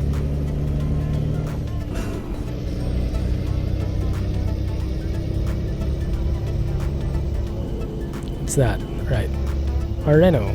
Okay. Good to know. We traveled all the way here for a Renault V dealer. Why not?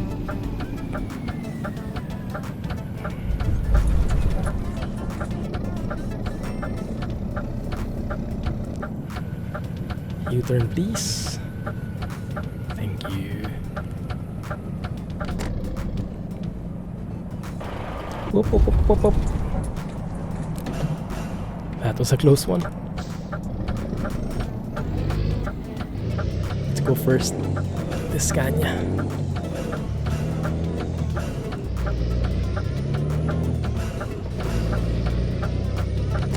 Good. Ooh, a bus stop. I still hope that they would implement Coach Simulator someday. Tip: when the AI has its lights on, usually it means that there might be rain. Ah, interesting. Nice tip, Shane. I didn't know that. Whoop, yeah. Sorry. I should stop rushing. should really stop rushing and really look at traffic properly. I see. I always assumed that they would just have their lights turned on always. But yeah, you're right. Sometimes they don't. And I never figured out why they don't have it.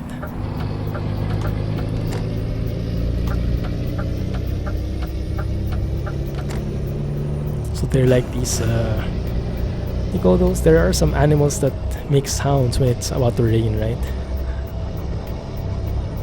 And awesome. That's a nice way to figure it out. Currently playing lane roulette. Good luck with that. Especially with an AI, good luck with that. Yeah, I encountered this a couple of times. An oncoming vehicle on my lane, like in a national road, so just single lane for each direction. And then there is a car going right at me from the same lane. I was like, what the heck? Usually the car would like try to blend in and merge in before that happens, but sometimes I think they forget. And so I had to steer away from it. I had to move to the grass, off the road, just to not hit the guy. It was insane. So okay, so what are we doing here? Thank you for following. Yeah, if you're a lurker, feel free to lurk. You are more than welcome.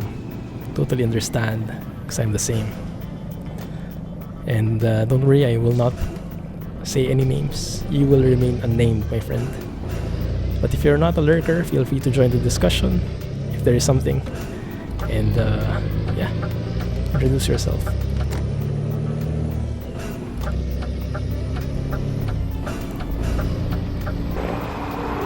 Good.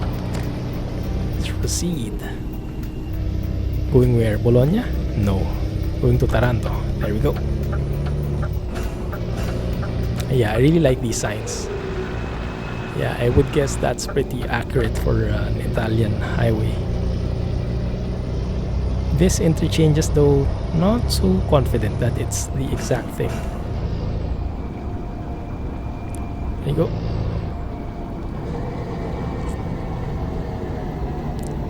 Okay.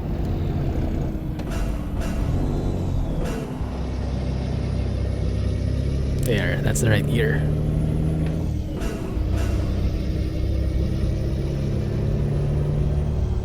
That looks good. Let's keep it.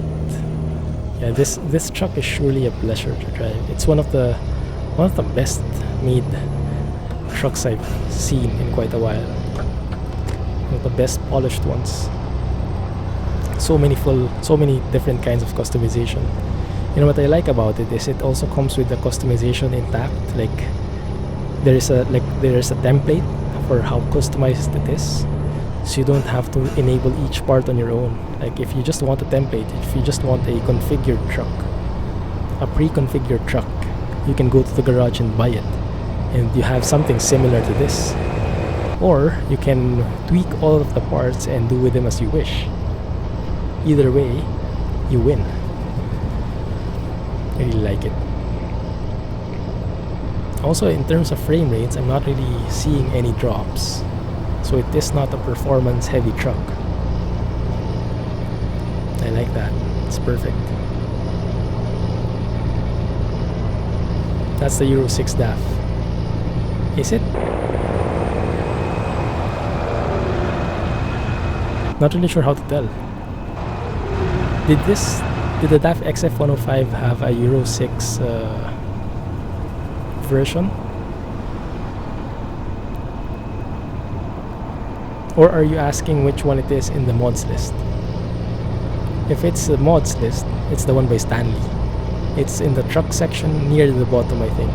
DAF XF 105 by Stanley.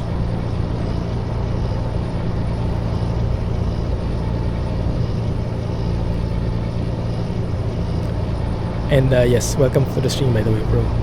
Thanks for the follow. I just realized you're that guy who followed.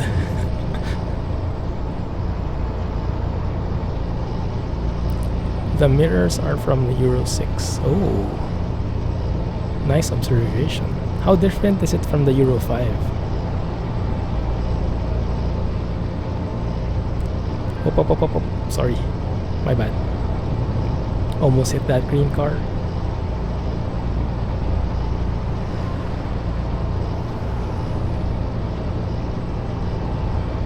Can I like save a bit of fuel now? Not yet. Ah, okay. So it's the mirrors that define it. Cool. So the Euro 5, yeah. How do the mirrors look for that? How do you know?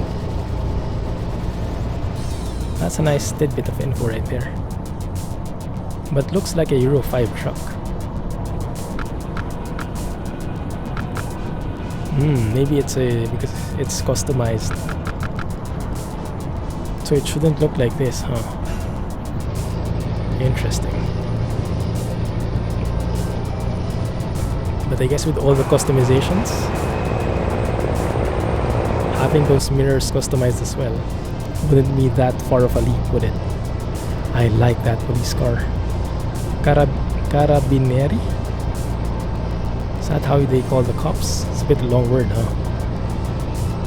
And I think we saw different type of police car a while ago. Maybe that's like a special police or something. And I have a bad feeling that this road is about to end. Can I squeeze in, please? Thank you. Yeah, this is one of my most hated types of interchanges. Yeah, that's the one. The one that just drops off out of nowhere.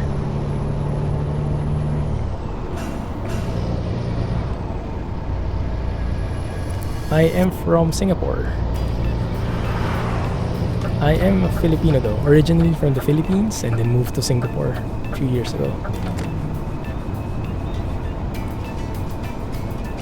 So if you're wondering about my accent, it's 100% Filipino. If you hear guys from the Philippines, we sound like this mostly. Actually, when we have conference calls, and there are a lot of Filipinos on the call, some of our colleagues from like Europe or US, they have a bit of a difficulty differentiating whose voice is it because we kind of sound similar, I guess, to them. For us, we are able to tell it just fine, but yeah, I get the feeling though. I get the same feeling when I'm talking with our Polish colleagues. Sometimes I have a hard time determining who they are. I know they're Polish. I have a clue who they might be.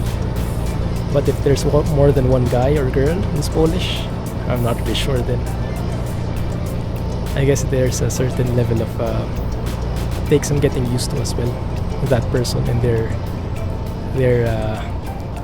minute differences when it comes to pronunciation, when it comes to intonation and things like that.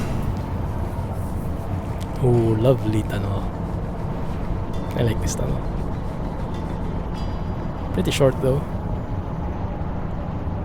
And I think I have to gas up a little. It's not as slopey as I would have hoped.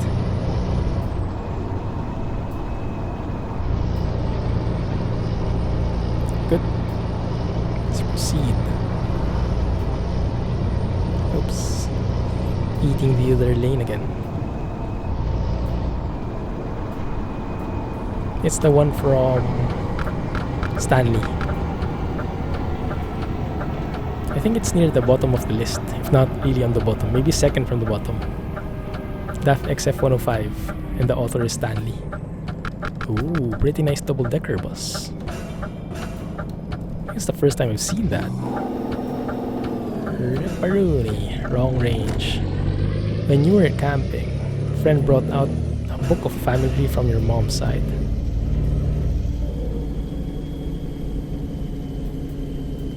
So a friend brought out a book of a family tree, but that family tree was from your mom's side. So wouldn't that mean your friend is your relative? Because you have a similar side? Wait, I might be reading this wrong. Okay, explain that again to me. One more time.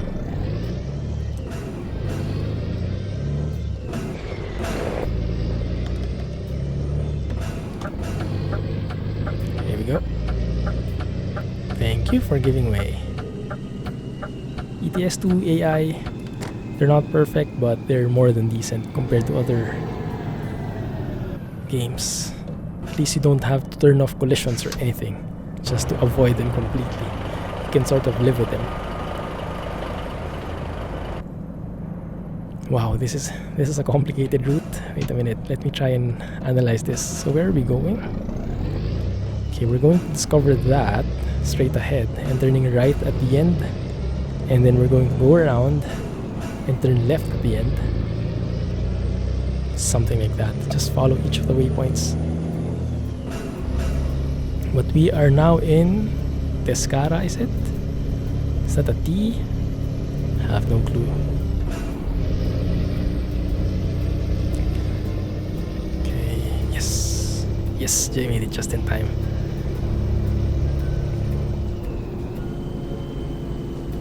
Yes, it is very easy to install. You just download the entire package and make sure the load order is correct. There's a note about the load order in the forum post, so it will guide you. A friend that you found out you were related to. Ah, okay, that's the twist. Okay, I got it. That's interesting. So how far away a relative is he? Wow, that's something like what you see in those telenovelas, those movies.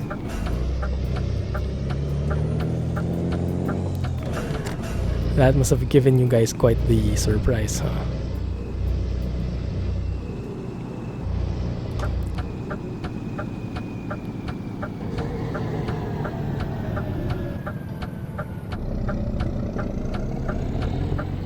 That's nice though that they have a family tree. I don't know anyone who has that. Whoa, whoa, whoa, whoa, whoa. Almost hit the aisle there. Crap.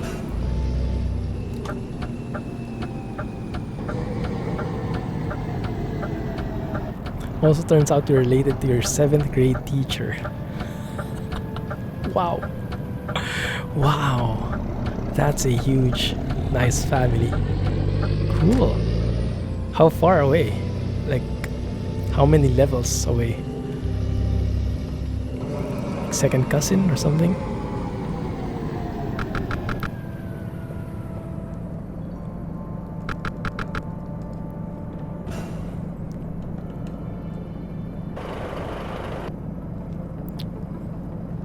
By the way guys, if anyone's watching and if you're interested in joining the Discord server, link is right there. Discord is where we have some offline discussions. So even when I'm not streaming, even when I don't have any, if you want to speak outside the video comments and streams, that will be the place to do it. If you want to share something, share a pic of your truck, share some new mod that you really like, or ask for advice on how to install or how to fix issues. Can't really help too much on that, but we try to do the best we can. But yeah, it's been a pretty active community so far, and we're getting more and more people in it, so feel free to join there as well. It's free. You don't have to sub or anything. Although there is a subscriber role, which has an additional benefit and additional access to a channel. You can join there for free, the actual server, and you'll get access to most of the channels already. Okay, seem to be understeering a lot lately. Thankfully there are no vehicles across from us. 4th. You're about 85% French, but you don't have a strong French accent like your mom. You can talk French, wow, that's awesome. That's a pretty nice lineage right there. So you're 85% French, and around 15% is what? American?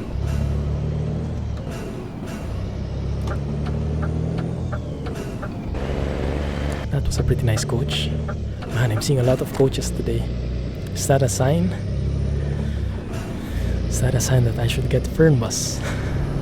By the way guys, does anyone play Fernbus in here? I've been thinking on buying it for a long time now, and I've been hearing very good things about it. Good things are coming for it. DLCs, mods, mod support, performance improvements and whatnot. So many different new things that are on the horizon, and I'm really interested now. I'm really interested to try it.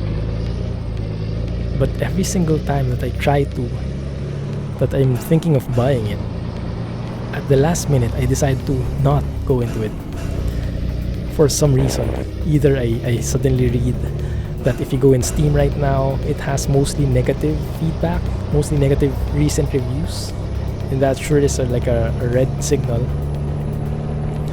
But if I look at the other comments, it seems like it's pretty good. But yeah, I'm still torn on it. Still not sure what the hell, if I should get into Fernbus or not. So if any of you guys know or have an opinion on it, please let me know here. Oh, that's beautiful. Can go. Well, actually, the police is letting me cruise like this, going a bit over 80. Just let me through. Now you're looking at new computer for ETS2, and you won't be able to play mods and other games.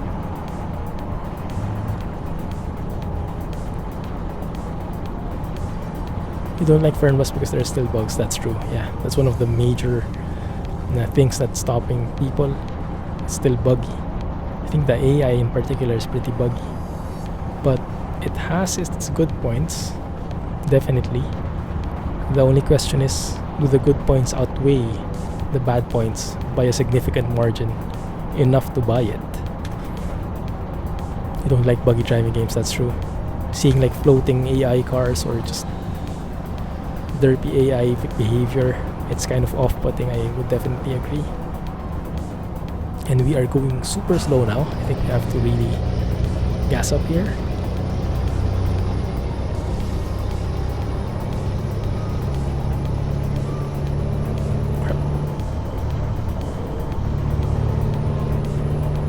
Can spend more than 800 pounds on what exactly? On a new PC?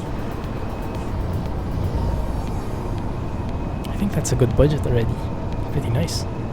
You probably can get a decent GTX 1060 or 1070 with that, huh? And then maybe you can go Ryzen or something. Although for gaming, Ryzen isn't really the best right now, because most games don't maximize that multi-core capability. But if they did, Ryzen would be definitely the thing, the most cost efficient. You retype that. Alright. Sure thing. Yeah, it's one of those police cars again. Pretty cool looking police cars. Oh, look at that. Our fuel consumption down to 41.8. Okay, we're getting there. We're getting to the target. So here, I think it's time to go cruising. Just go neutral and let the wind take you there. It's pretty interesting, isn't it? Like having a... How heavy are we? Probably 30-ton truck and trailer.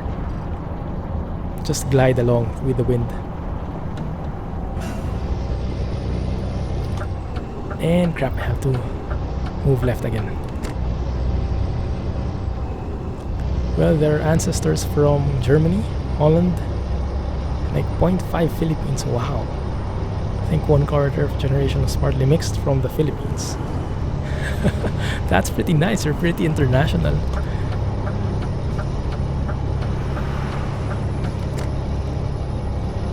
You're like the United Nations right there. Prime example. But that's good though. That's good that you even are able to trace your exact lineage. For me, I have no clue. It's only by word of mouth that they say, okay, you have Spanish blood, you have American blood, maybe some Indian blood, Chinese blood, definitely. I'm like 50% or 25% Chinese, I think. And then I'm probably, I don't know, 25% Spanish, 25% Filipino. I have no clue. Yeah, like I mentioned, it's just basically word of mouth at this point. Our family is not fond of tracing its exact lineage. Want a new PC to be able to run better games like ETS2 with mods. I see. Yeah, some mods are really performance intensive. Like pro mods. If you have pro mods, it's gonna be pretty heavy on the PC because they do have a lot more details. Oh, look at that guy. Yeah, that's the default police car. And then there's like this carabinieri or something, which I think is a famous car or police or special police they have. Okay, going super slow now. That is not acceptable. And Lil, you're mostly German. Nice. But you're based in where again? You're not from Germany, right?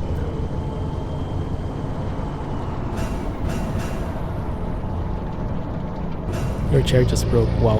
Hopefully you're okay. Hopefully you didn't fall off.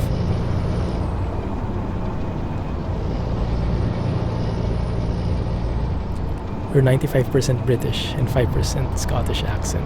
Oh. Do you have a very strong British accent? Good thing you can understand me. Or maybe you understand 5% of what I'm saying because of my accent. I don't know.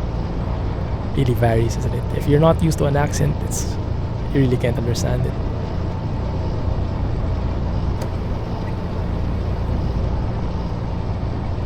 You only spend around 800 on a cheap desktop PC and you're happy with your FPS. Yeah, I think it's around the same for me. On that price as well. US, alright. Yeah, from the US. It's cool. So have you been in the US ever since, or did you move from Germany? Because you're 95%, where was it? You're mostly German.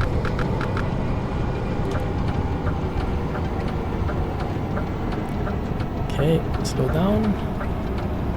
And maybe go to, I don't know, 10th gear? 9th gear even.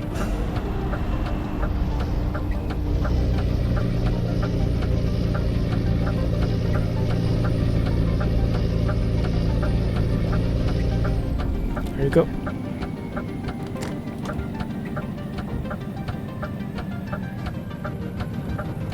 We're good. Good to go.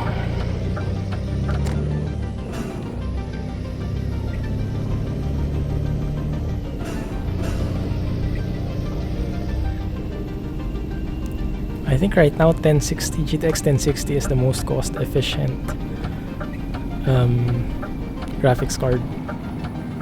1070 is a bit too pricey, although it is definitely powerful, but like bang for the buck, I think it's 1060. If you have a limited budget, I think that's the best way to go. Like who recommended it? Was it Lil?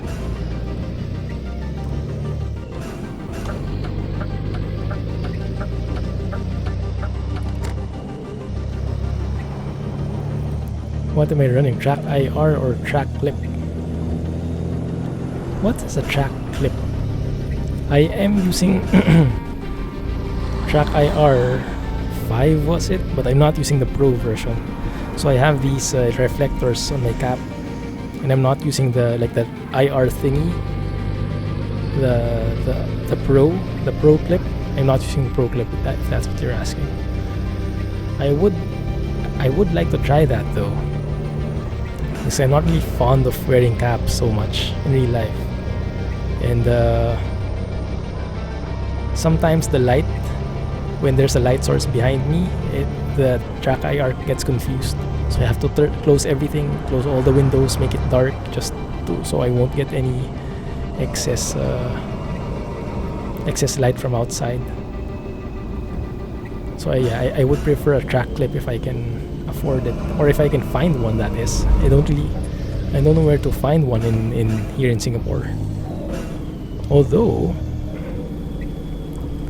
Amazon Prime did recently release in Singapore. We have Amazon Prime now. I just cannot download it for some reason. I'm not sure why. You spent 2,000 on yours. Wow, that's hardcore. I hope I don't hit anything. Okay, I'm not. Bad thing is, I can't really reverse here. So I'll have to reverse outside, which is pretty tricky. So this time, let's turn on the hazards and hope the AI hears us out. Wait a minute, wrong direction.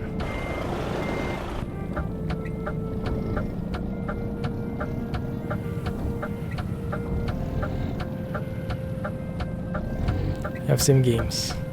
Way to go. Sim games is the way to go.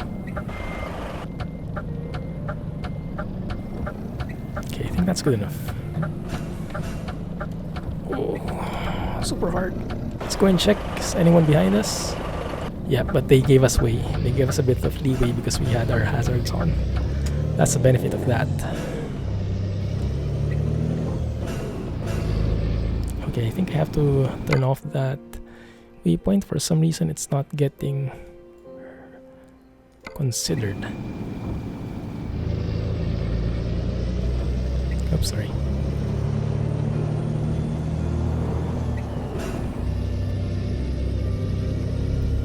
Track clip is just a clip that clips on your headphones. Ah, I see what you mean. You mean that there's like this, your phone, you clip it here, your mobile phone, and then it tracks something. Yeah, I saw that solution though. I have a TrackIR. TrackIR is, if you have the budget for it, it's definitely the best way to go because it's hassle-free.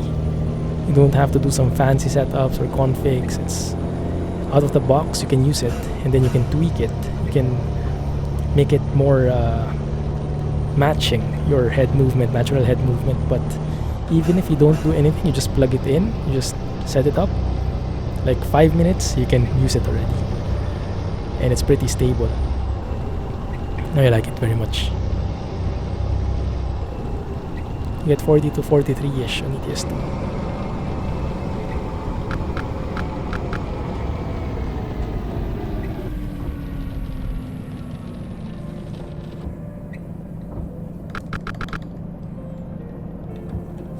First gear, please. Thank you.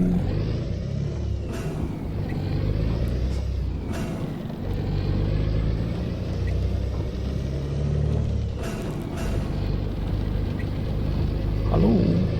Thank you for giving way. What annoys you is that even with the 1080, you don't get full 60 FPS. Oh, really?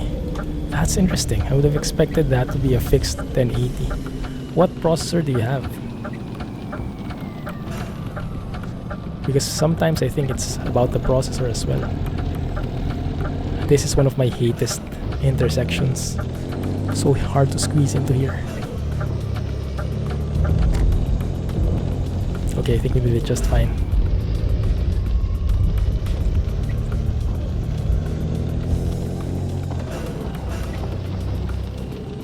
And if you look at the front camera, it's actually, we're almost hitting the rail but not quite.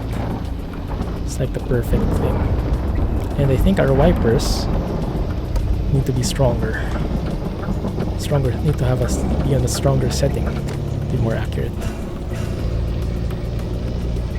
You hate how your enter button is right in the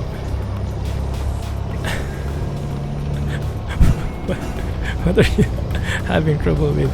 Wow, that's like super hardcore specs. i7 6700 and 1080. Yeah, I would have expected you get full 60 FPS there.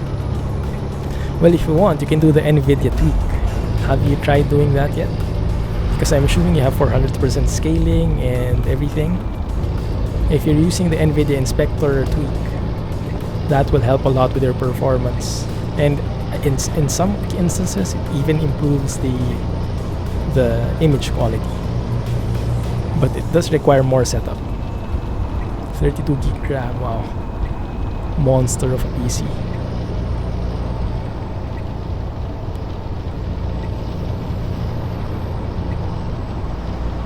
Yeah, it's basically on the same engine as ETS2, and the engine is what, 5 years old or something. So it's really not the best optimized, but considering it's a 5-year-old game, it is doing pretty well.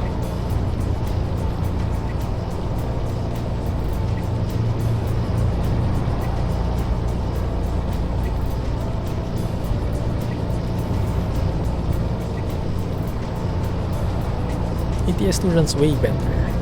Interesting. I usually get very good frame rates in ETS, especially when I'm out streaming. Because when I'm streaming, when I'm recording, it takes a lot of FPS away from me, maybe around 20 FPS. But when I'm just playing offline, I mostly get maybe not 60. I don't really count my FPS, I don't have a counter, I don't enable it, but it feels very smooth to me. Definitely more than 30. Maybe even more than 40.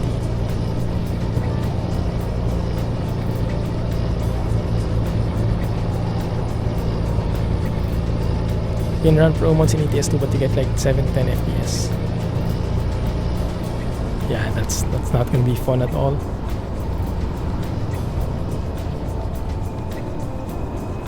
Yeah, if you get a 1060, you'll be happy. You'll be a happy bunny. And make sure to get at least an i5. I have an i5 and it works pretty fine. And I'm streaming on top of it. So i5 should be more than enough. If you have the budget, go i7, why not? But if you want to, if you have a limited budget, i5 is more than worth it. And yes, I was talking about the coach, right? So Fernbus is one option, but I'm really hoping Eurocoach Simulator becomes a thing. There's actually this one guy at the forums who's doing this Scania coach. I'm not sure what the name of the coach is, but it's Scania, and it looks so good. It looks so darn good. Only thing is, it's still work in progress. It's not a released version yet. I think he only has the external view finished, so the external view is like 100% quality. It's so good, so detailed. Even the front lights, headlights, and all the nooks and crannies, it's so detailed. But yeah, if you look at the internal, the cab itself, it's not done yet. He is showing pictures of how he's modeling the interior, but it's not done yet. Once it is though, I would definitely try it out. Even if Eurocoach Sim isn't around yet, we'll just maybe drive around, get a passenger mod or something and try it out. Yeah, I'm excited to try that one definitely.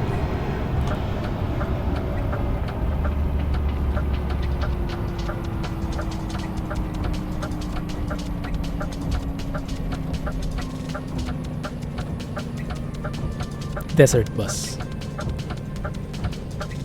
What do you mean, Lil? Is it that what it's called? Is that what it's called? That's what I wanted to say. Sometimes I eat my words too much. Yeah, i5 is more than enough.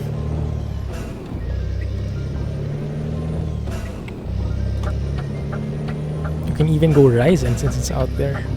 But yeah, if you're really into gaming, maybe Ryzen is not the best right now. Ryzen is more for productivity. But for games, I think you'd be better off in an i5. Not really sure though. You might have to do a bit of studying there. And that also hugely depends. If you're buying a pre-built computer like an Acer, then you would have a more limited set of specs, but it would be more hassle-free. I personally like building my own PC, not assembling it because I don't know how to assemble. I suck at hardware, but I prefer choosing my own parts and then having the guys over at the PC shop assemble it for me.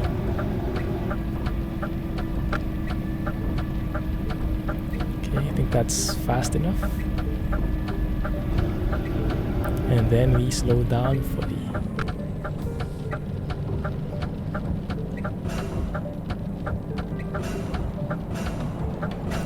Oh crap. almost didn't turn in time there.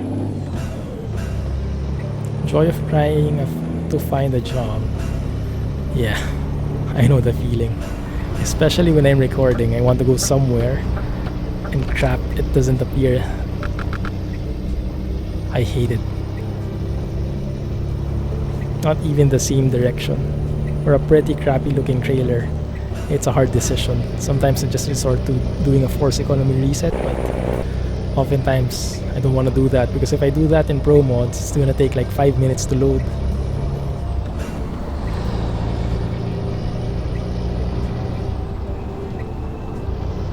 $50, okay.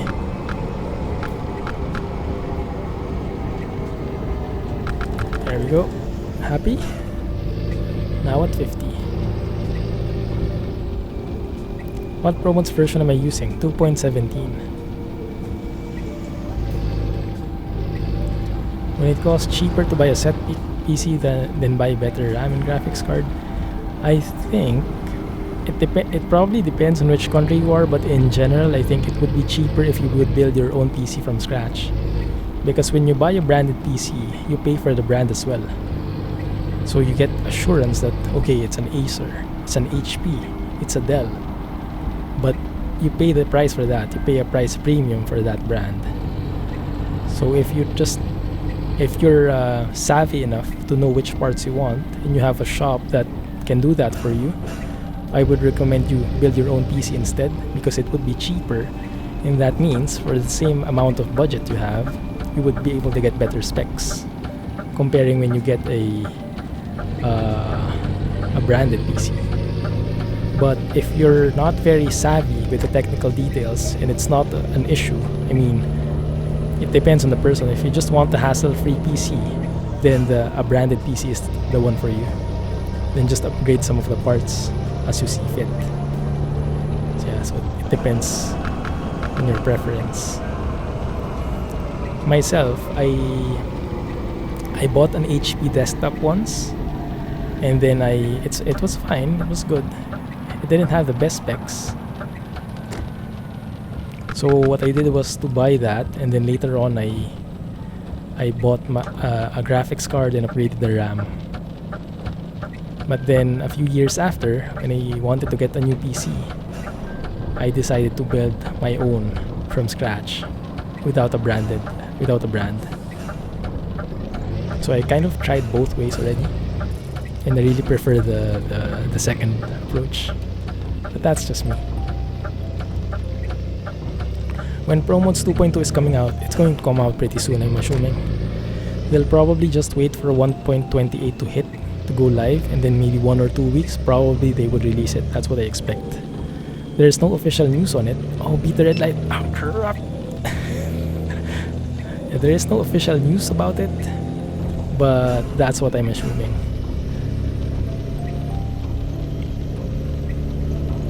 The question is, when would 1.28 go live?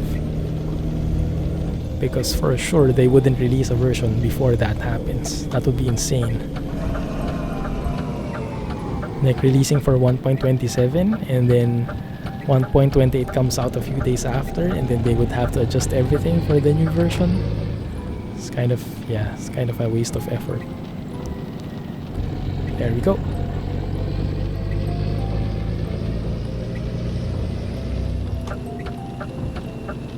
Has it been raining the entire stream?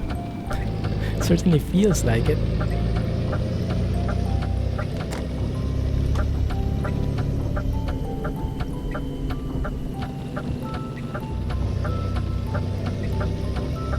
Good.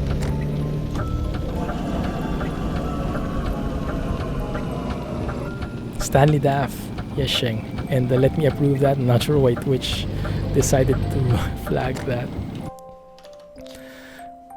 I ran a red light unwittingly.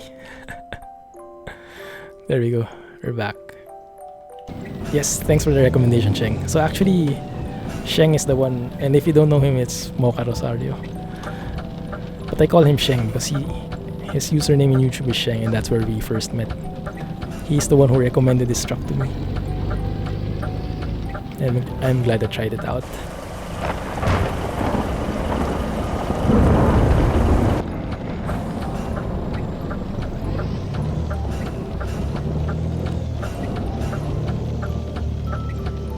At the end of the stream, you show.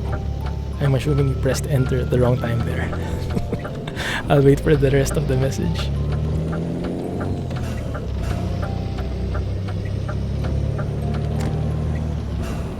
Should do a flyby of visa. Ah, there we go. Yes. Definitely agree with that. We might even... How far away is the destination? 169 kilometers. Crap. It's not too near. Yeah, we might just do a flyby so we can see the Tower of Pisa, the Leaning Tower.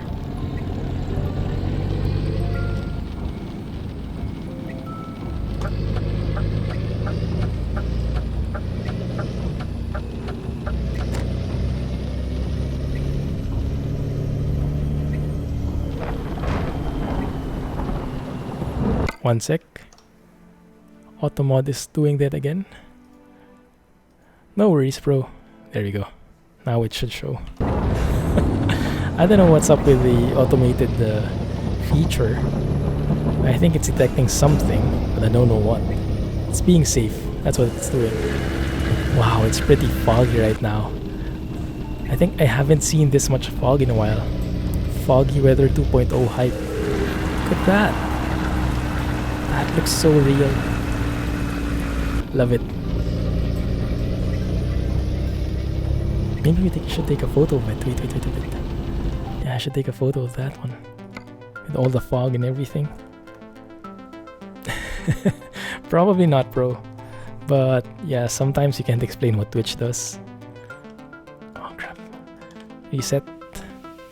Oh yes, that fog. Definitely digging that one.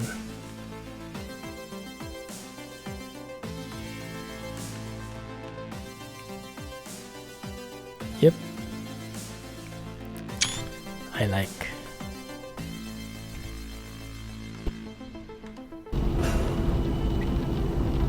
When you see man, you like. When you see fog, you like. Same with me, man. I really wish Foggy Weather 2.0 comes out soon. Kirill is quite busy in real life though. But maybe we'll see it when 1.28 hits. Maybe we'll see a public release. We can surely hope. Because yeah, I would definitely want to share this with you guys. I'm sure you would enjoy it as much as I am. Slow down.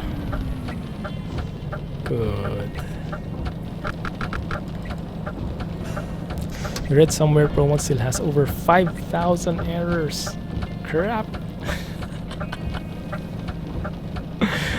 Oh, that's not good. Right, so that's good. That's not good news, but that is news nonetheless. At least we're more informed about it. Thanks, Sheng. I hope they manage to do it a few weeks after release. A few weeks after 1.28 hits.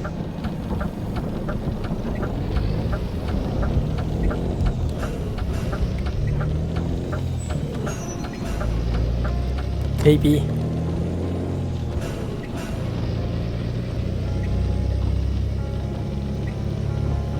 Beta what?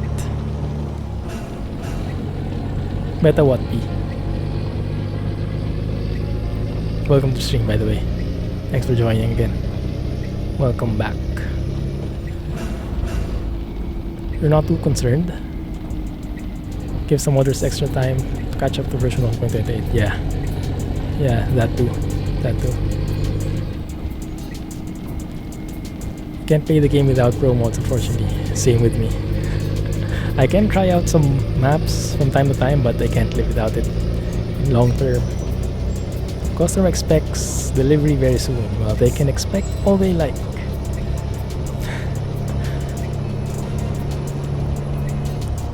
You have stuff already downloaded and ready to go. Awesome. First thing you're probably gonna try is Scandinavian double. Exactly. I had the same thing in mind. That's why I bought the Volvo. And that's why we're heading to Scandinavia on the main series. Because I really want to mimic that, you know?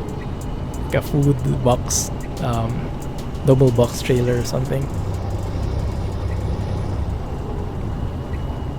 Swedish trucks with dolly.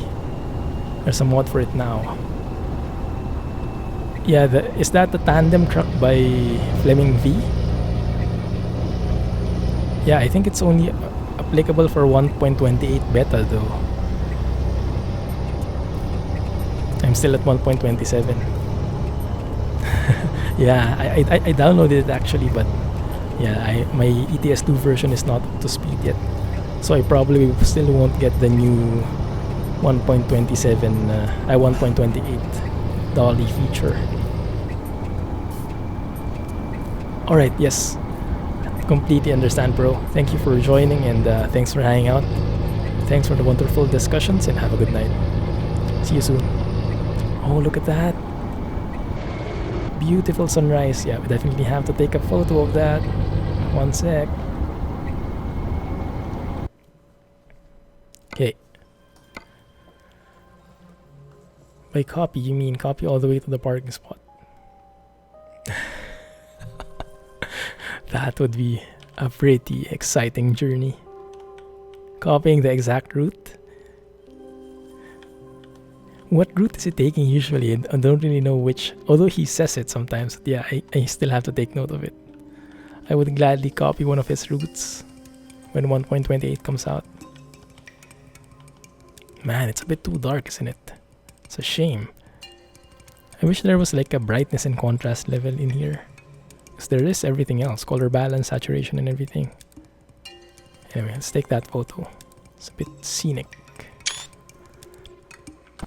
Tried backing up doubles ATS. Did you watch the stream? Did you watch my ATS stream when I tried backing up a doubles for like 30 plus minutes and I wasn't able to manage? I did find that video though. It's very helpful. It's by a guy. It shows a guy. I shared it in the Discord server as well. You might see it there. This guy is like a real life truck driver instructor, and he has this toy truck, this humongous toy truck that resembles the real life physics, or at least the dolly mechanism.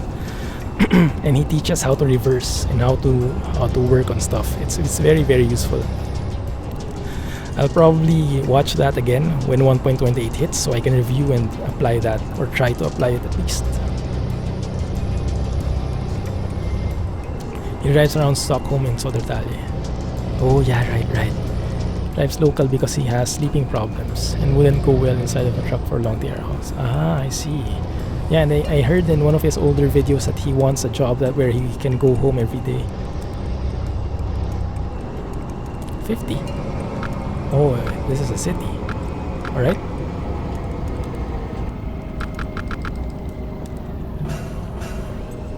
There you go.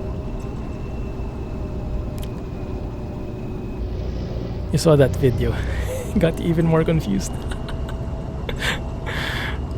Rip then. Yeah, practice is still the best teacher. What?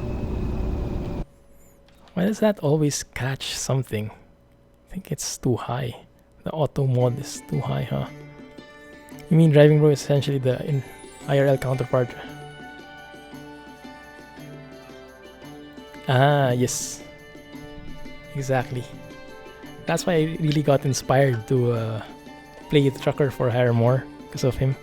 It's like, oh sorry, the exact thing, the real life thing. Man, my throat is getting dry a lot. Must be all the talking. Burp, burp, burp, burp, burp. There you go.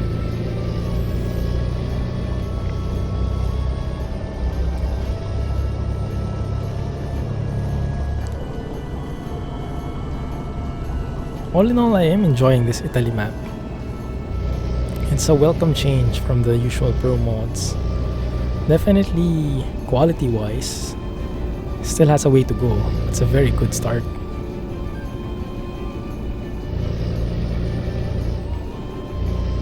It is very polished though. It's just that it's using a bit of the older, and I'm not really sure about this, but it feels to me that it's using the older roads, older textures, older prefabs, and if it uses the newer ones from the DLCs, maybe it will be better. I'm not really sure. I'm not an expert on that, but yeah, it feels like the default SES map. At least the looks are similar to that one. And I'll give you a taste of how the high beams look here. Boom. They're that strong. Ooh, nice bridge. Sorry. Turn that off. You both should pay more attention to his parking parts in the videos. Yeah, true.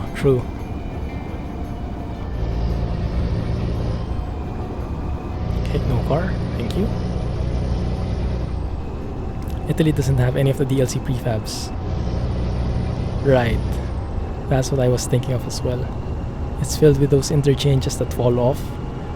It has a single lane that the second lane falls off to the drop-off point. Things like that.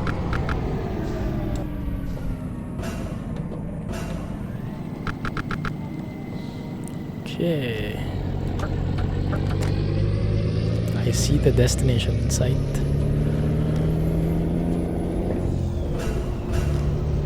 Ah, was it?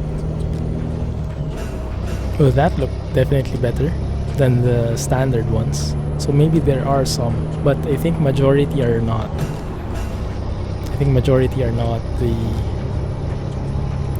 the default ones, I think. And I think it's a perfect place for this one. Look at it from this angle.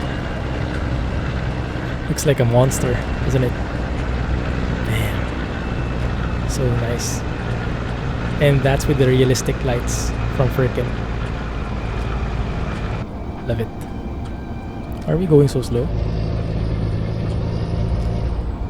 You can tell prefab change easily when the road textures change. Oh, should pay more attention to that. And we are inside the city. I'm assuming anytime soon. Not yet. It is 50 here though, which is strange.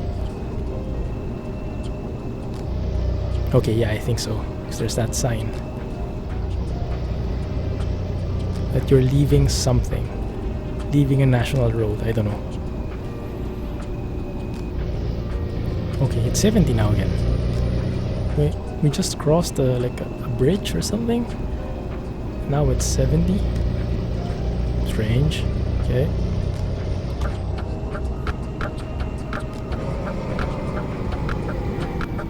And now it's 50 again.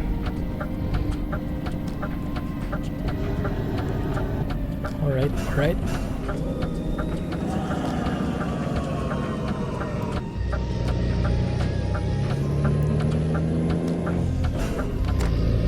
Good. Almost there, guys. Do we discover this recruitment agency beforehand? I think it's just perfect. That's where we turn right as we discover it. Come on. Hello? Oh, come on. For real? Hey, Anime Pug. Thanks for joining. And welcome to the stream. Hope you're enjoying the stream so far.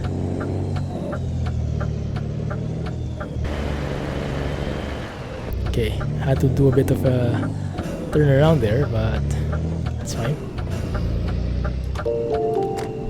Thank you for the follow, Anime Pug. Appreciate it.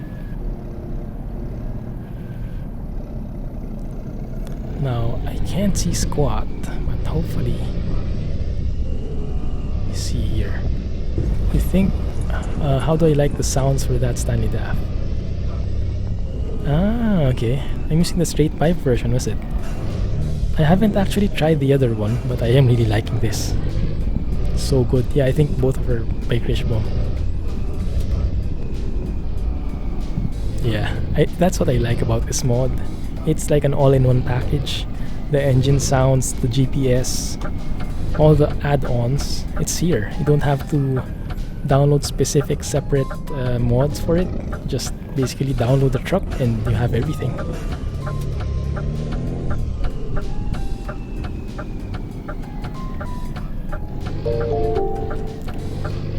And thank you for the follow, Anime Pug, as well. Thank you. Illegal U-turn.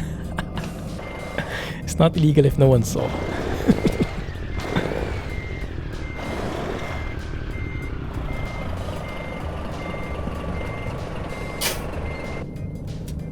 Good. Keep that in there. Not sure if that will buy. If he'll buy that. Probably not. Or yeah, he will. Okay, good.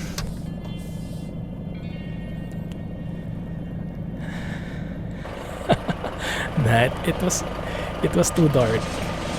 It was too dark. The CCTVs couldn't find anything. Couldn't see anything. Late, crap. How late? 1 hour late, not so bad. Improvising, exactly. 20,000. Wow, we got a long distance bonus, high value bonus, fragile bonus. Wow, perfect. And we leveled up. Should we get some echo driving maybe? Hey, why do we not have skill points? What the heck? Oh yeah, I think there was a weird thing. I think this got bugged out. I'm level 19 now. This must be because of the improved company trucks mod. It changes the XP levels. Because I should be level 24. And yet I'm down to level 19. It's weird. Yeah, it is improvising. Just improvising. No biggie. Alright. Now I wanted to try. Let's go maybe sleep first. And then I wanted to get a quick look at the jobs. And see. Because I did download this quick jobs pack from Pendragon. I think it's compatible with 1.27 and it basically adds customized trucks in the quick jobs list. I'm not sure if it works and if it's compatible with improved company trucks by... Oh crap, I forgot who it's from. But Sheng also recommended that one.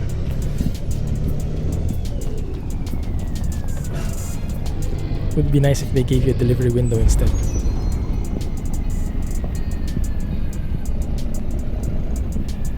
That's true. Yeah, that would definitely make it more realistic. If they could manage that. Since they can't unload you always. Yeah, definitely. But yeah, with all the things that they're planning to do,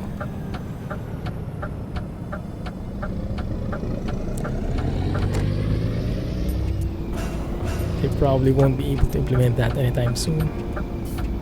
Alex P, there we go. Yeah, Alex AP. Yeah, so I'm not sure if the two mods are compatible with each other.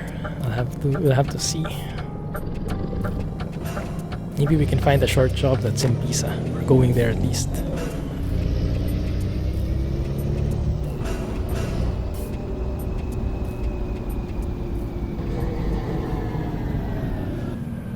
Cars. Okay, just go straight and sleep.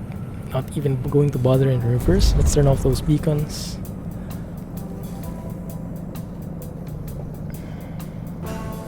Good. Wow, pitch black in here. Job in pizza. Well, pizzas aren't that far off the list. We are in Italy after all. Where did pizza even come from? Sicily or somewhere? Can't remember the history, but we want to go to Pisa and we want to see if there's a quick job going there, but I don't think we have time. Crap. Yeah, we only have like more than 10 minutes. I don't think there's anywhere that's going there anyway.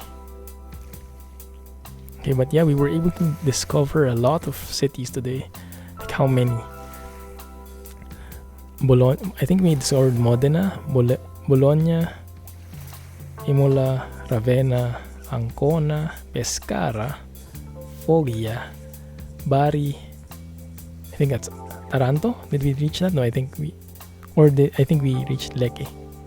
So around 9 cities. Yeah, it's not too bad, huh? Not too bad. So let's have a look there. Come on. Not seeing many of those tuned trucks, although here it is. Yeah, one of those. So the more plain looking ones I'm assuming are from Alexei P, from Improved Company Trucks. And the flashier ones are probably from Pendragon's Quick Jobs mod. That's what I think, at least.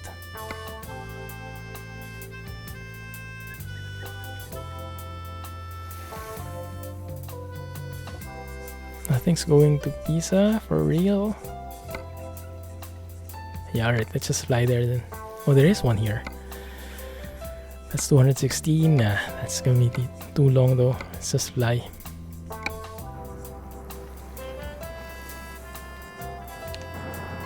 Go to Pisa. Let's grab a slice or something. There we go.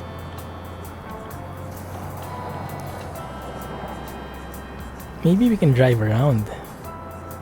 Yeah, at the very least we can drive around here. Like come from here, maybe? A Hummer, right? Let's see how this looks.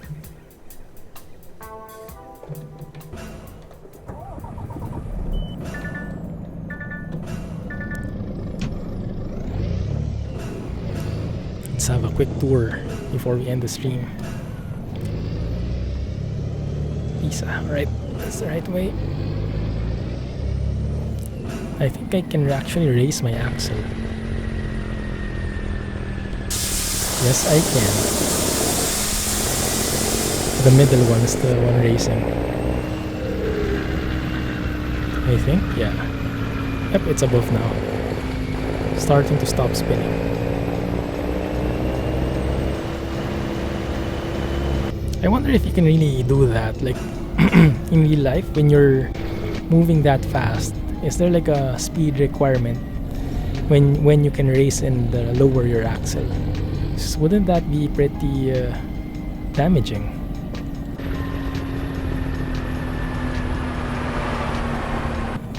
Where the heck is the leaning tower? Oh, there it is. Stop. Take a photo.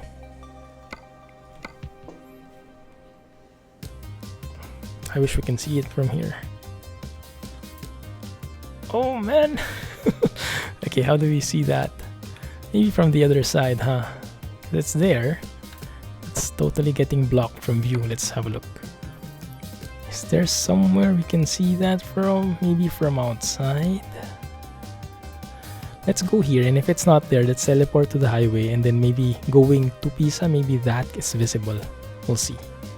We'll see how it looks.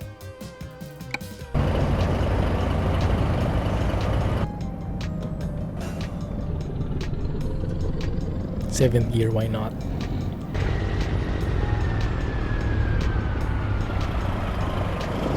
You can hardly see it though.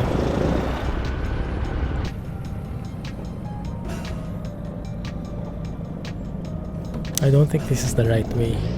I think we have to be coming from the highway.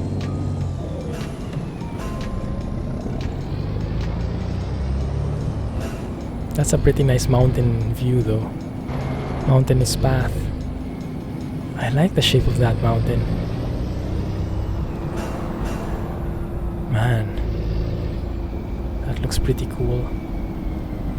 Yeah, I don't think it's here. Yeah, you can't see it from here. So instead, probably you can see it from... So this is like the mountain path. Going here, there it is, yeah. So from here you can see it slightly as you're going, but it's just like not in full view. If you're from the highway, you see it more. There it is. There it is in all its glory. But I guess you still wouldn't see that from the highway, huh? Let's see. So the highway is here. This is the stop, going to Pisa. So from here you don't see anything. It's there though, right? Yeah, it's there.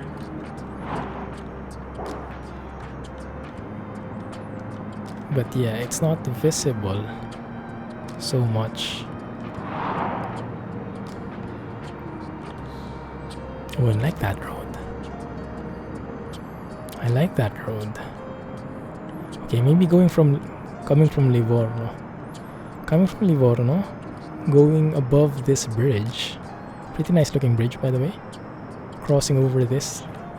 Looks like something from Transport Fever, actually.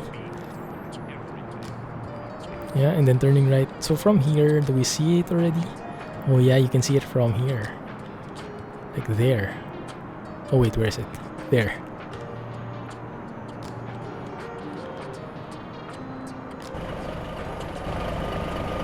That one. Pretty good. It's a nice add-on. At least it makes it feel more real. At least there's like a historical establishment in there.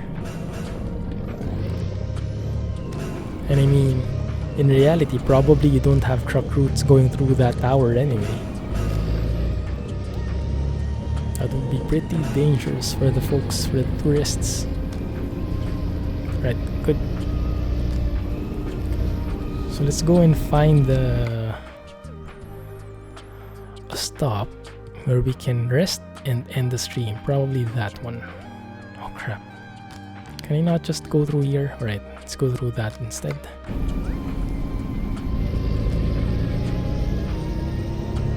So we managed to get to 40.9 liters per kilometer per 100 kilometers. I would say that's not too bad. Yeah. We were able to come down from 46 because of that heavy haul trip I did offline. 60-ton hazardous liquid, whatever. I can't remember what it is. But it was.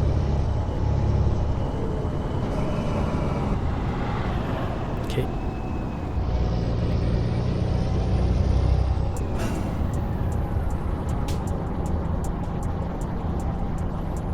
Approaching intersection.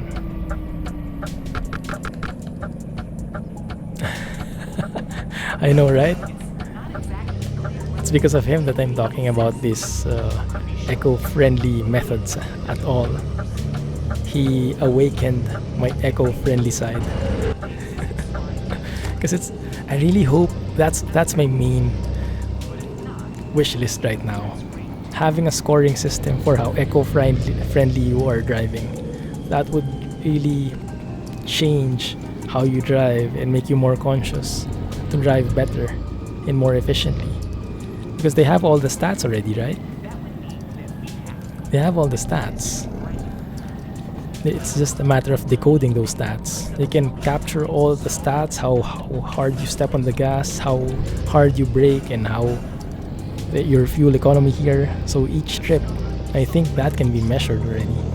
There just needs to be some kind of math in there, some programming for the logic, but I don't think they need to model anything like in 3D or anything like it. That's something I would definitely prefer. Oh, and this is a car parking for the trucks. It's this one, I think. Okay. And I think I went into it the opposite way, but that's fine. At least we're in the shade, not under the sun. Hey Amir, you came just in time. We're about to end the stream. But appreciate you dropping by. Yes. Man. Yeah, just in time, you made it. Yeah, because it's almost 11. It's when I stop the stream.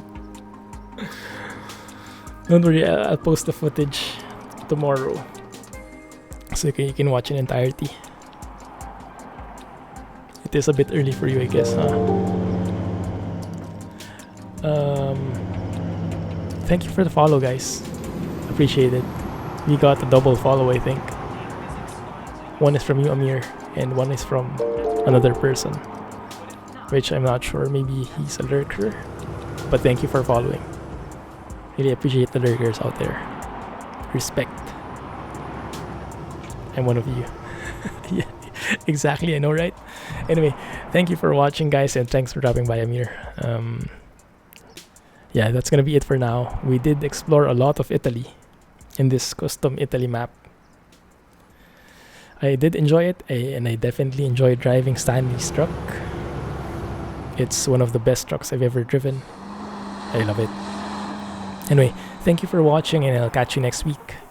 I'm really not sure if I'll be able to stream Wednesday, because apparently that's a holiday here in Singapore, so it might be time with the wife, quality time. So I'll announce as early as I can if there will be no stream on Wednesday, but currently I don't see it happening. Friday there will be though. Friday there will be. So it's gonna be Trucking Friday, Clumsy Trucking Friday. Thanks, and in the meantime, have a good night, have a good day, have a nice weekend, and see you soon. Thanks for watching, guys, and bye bye.